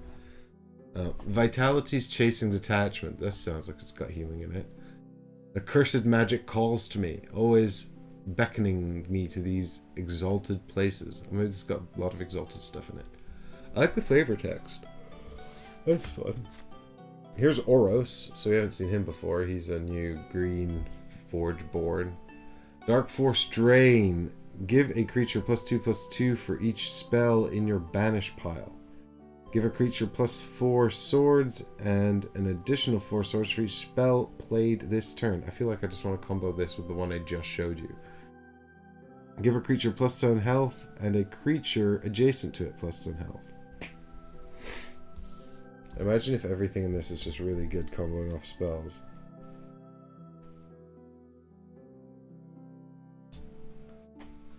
I mean, you've got this spell, which is really good. Feral Instincts. Give a creature +6 attack. This turn it gains 6 armor and breakthrough. The next time it deals damage to a player this turn, you may play a card for free. We've got the Heart Tree. Again, destroy your other Heart Trees to gain 10 health. Give a creature 10 health. When you gain health, you may give a creature in this lane 10 health. So those are the only 2 creatures in this deck. Oh no, the only 2 spells I was going to say, but there is one more. I don't really know what this means. I'm going to have to look up the keywords. Strike. One of your creatures strikes up to 2 enemy creatures.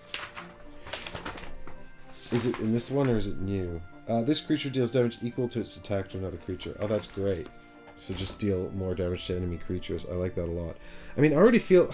So, Yeah, I'm really quite conflicted by this whole sort of game here because, I mean, I don't know how much Barry liked it, and he's the card game master.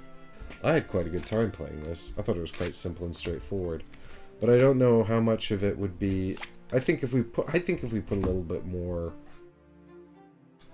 brain into building those decks, they would have been a bit more evenly matched. I mean, I think if you take two random things and just pair them together, it's probably not going to be that even.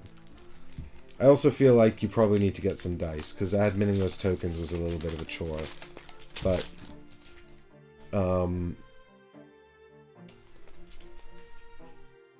But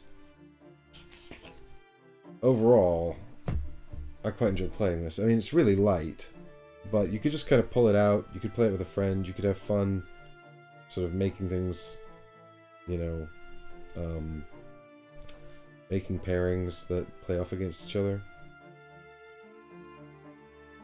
I mean, I really like card games. I really like big card games, complicated card games. What I'm not very good at is deck construction, and I don't have a lot of time for it, which is why I can't really do competitive card games. So this feels like something I could achieve. It's Circe again. Yeah, again, not a lot of rares in this one. I wonder how much this matters.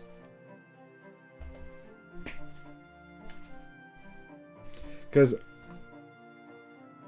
I guess the one thing I would say about this, though, is that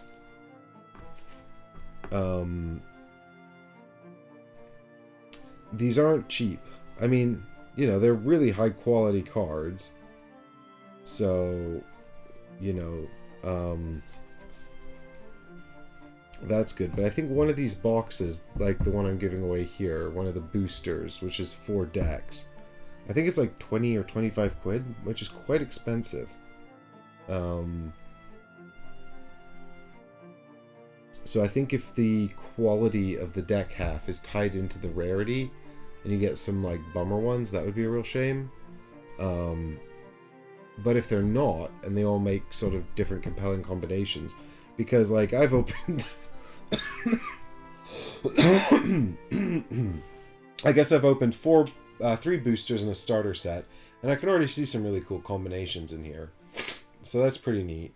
I hope it comes to pass. I really want to explore these decks a bit more if I get a chance to play some, and then sort of see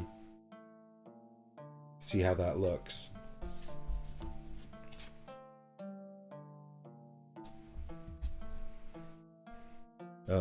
And how that goes, you know?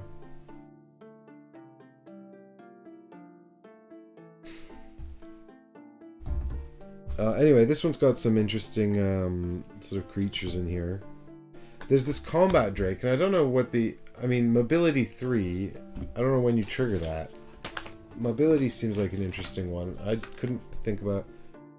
Okay, so you can tap it and then move its lane. I do wonder how useful that would be. Maybe that's actually really useful.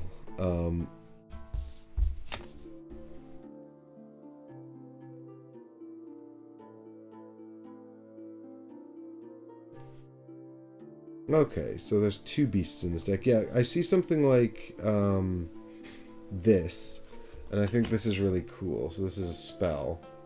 Dark Shaper's Ritual. It says choose 1, and if you have a beast choose 2 in play, choose 2. When a creature is deployed this turn, you gain 4 health.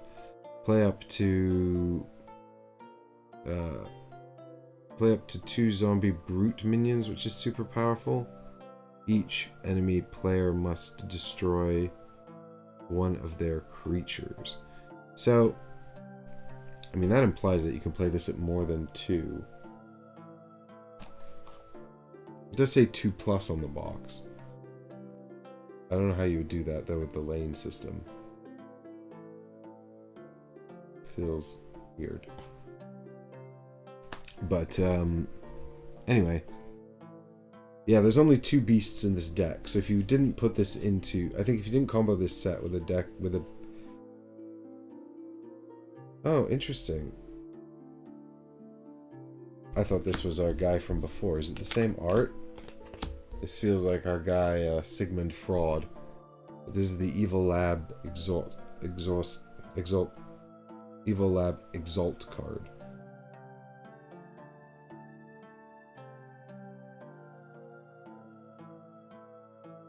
Oh wow, this is nuts. This guy's gotta die right away. Activate, play a card from your discard for free. Deploy. You may destroy another one of your creatures to gain 5 health. But that tap him to play a card from your discard for free. That's nuts. That's so strong. Only the 3rd level guy can do that though. Yeah, the other 2 iterations just upgrade cards in your discard instead. That still feels really good.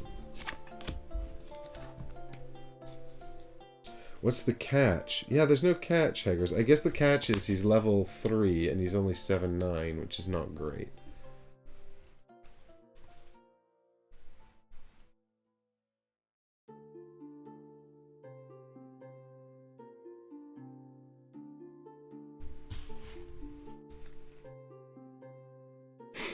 Yeah, so you've got kind of like 2 beasts in this deck. Where are they? Where are the beasts? I had them here, yeah. That combo with that spell we looked at, the Plague Spewer, you know, who's 7-12 at level 3, which isn't great.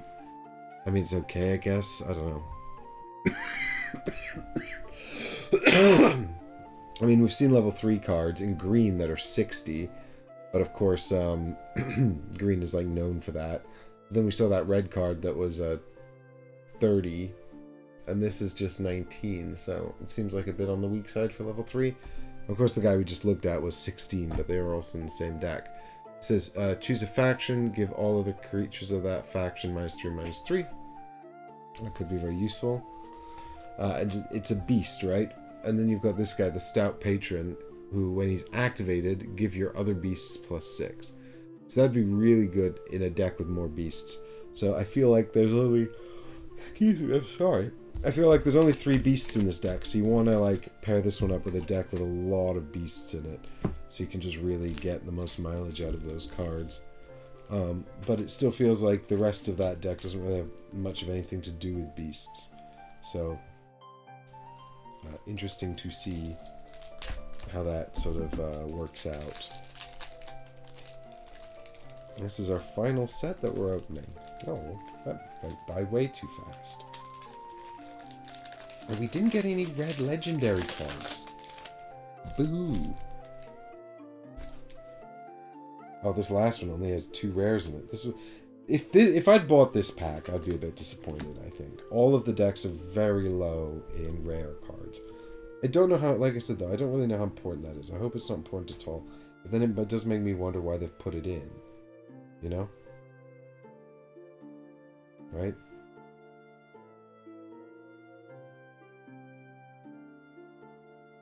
The sort of rarity bit. It's not like important. Or sort of helping you to judge the power level. And we've got a new blue Solforge born, which we haven't seen before. So this is the Battling Ogre Repair Explorers with Crux Cobalt.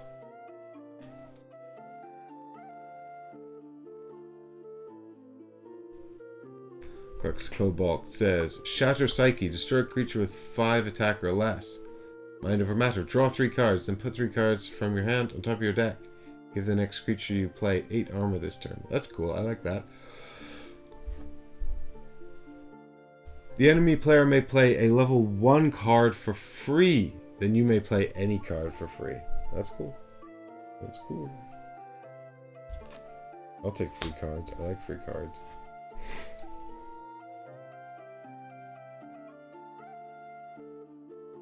So, what have we got here? A lot of commons.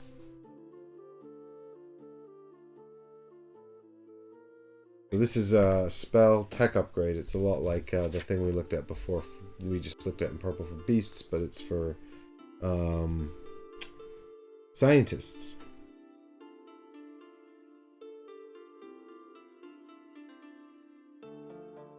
And we have 1 scientist in this whole deck.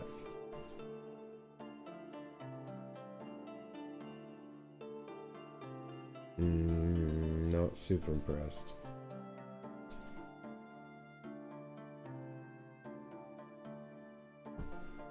I mean, this is very cool. I like this a lot. Vid Icarus. He looks like a sniper, which immediately appeals to me because, I don't know, that's cool. I'm just a simple person. Please don't be mad at me. I know it's not cool to kill people. 5 attack, 11 health, not great. 16. Actually, we just said that was really low and bad. But it says activate, deal 3 damage to a creature, and then if he kills a creature, ready him. So he just kind of taps, deals, like you just use him to finish off creatures. Comboing him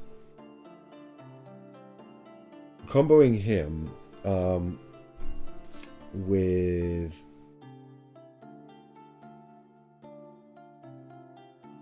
wow, their creatures also don't have particularly good stats. Blues, I mean. Comboing him with a deck that sort of did like blanket damage would be amazing, because you could just, if you could get everyone down to like 3 health or less, he could finish them all off. Just bang, bang, bang, bang, bang, bang across a whole bunch of lanes. That would be cool. But unfortunately, the rest of the cards in this deck don't look particularly great. So yeah, I mean, I suppose that would be my concern, is that there's a lot of half decks in here that are sort of have one cool card in and then are not particularly great after that. But I don't know, now that I've got 3 of each color. No, how do I have 4 of each color? What? Why is there 4 reds? Well, anyway. Oh yeah, I did open 4 boxes. So there should... yeah, there's more over there. Anyway. Cool. Kind of reminds me of Keyforge. Oh my god. This was ice water. And now look, there's no ice left in it. I just brought this back from the break.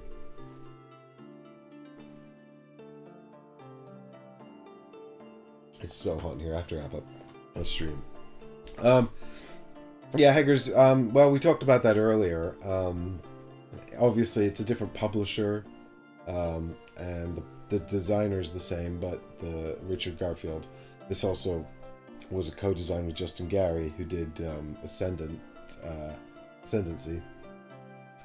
But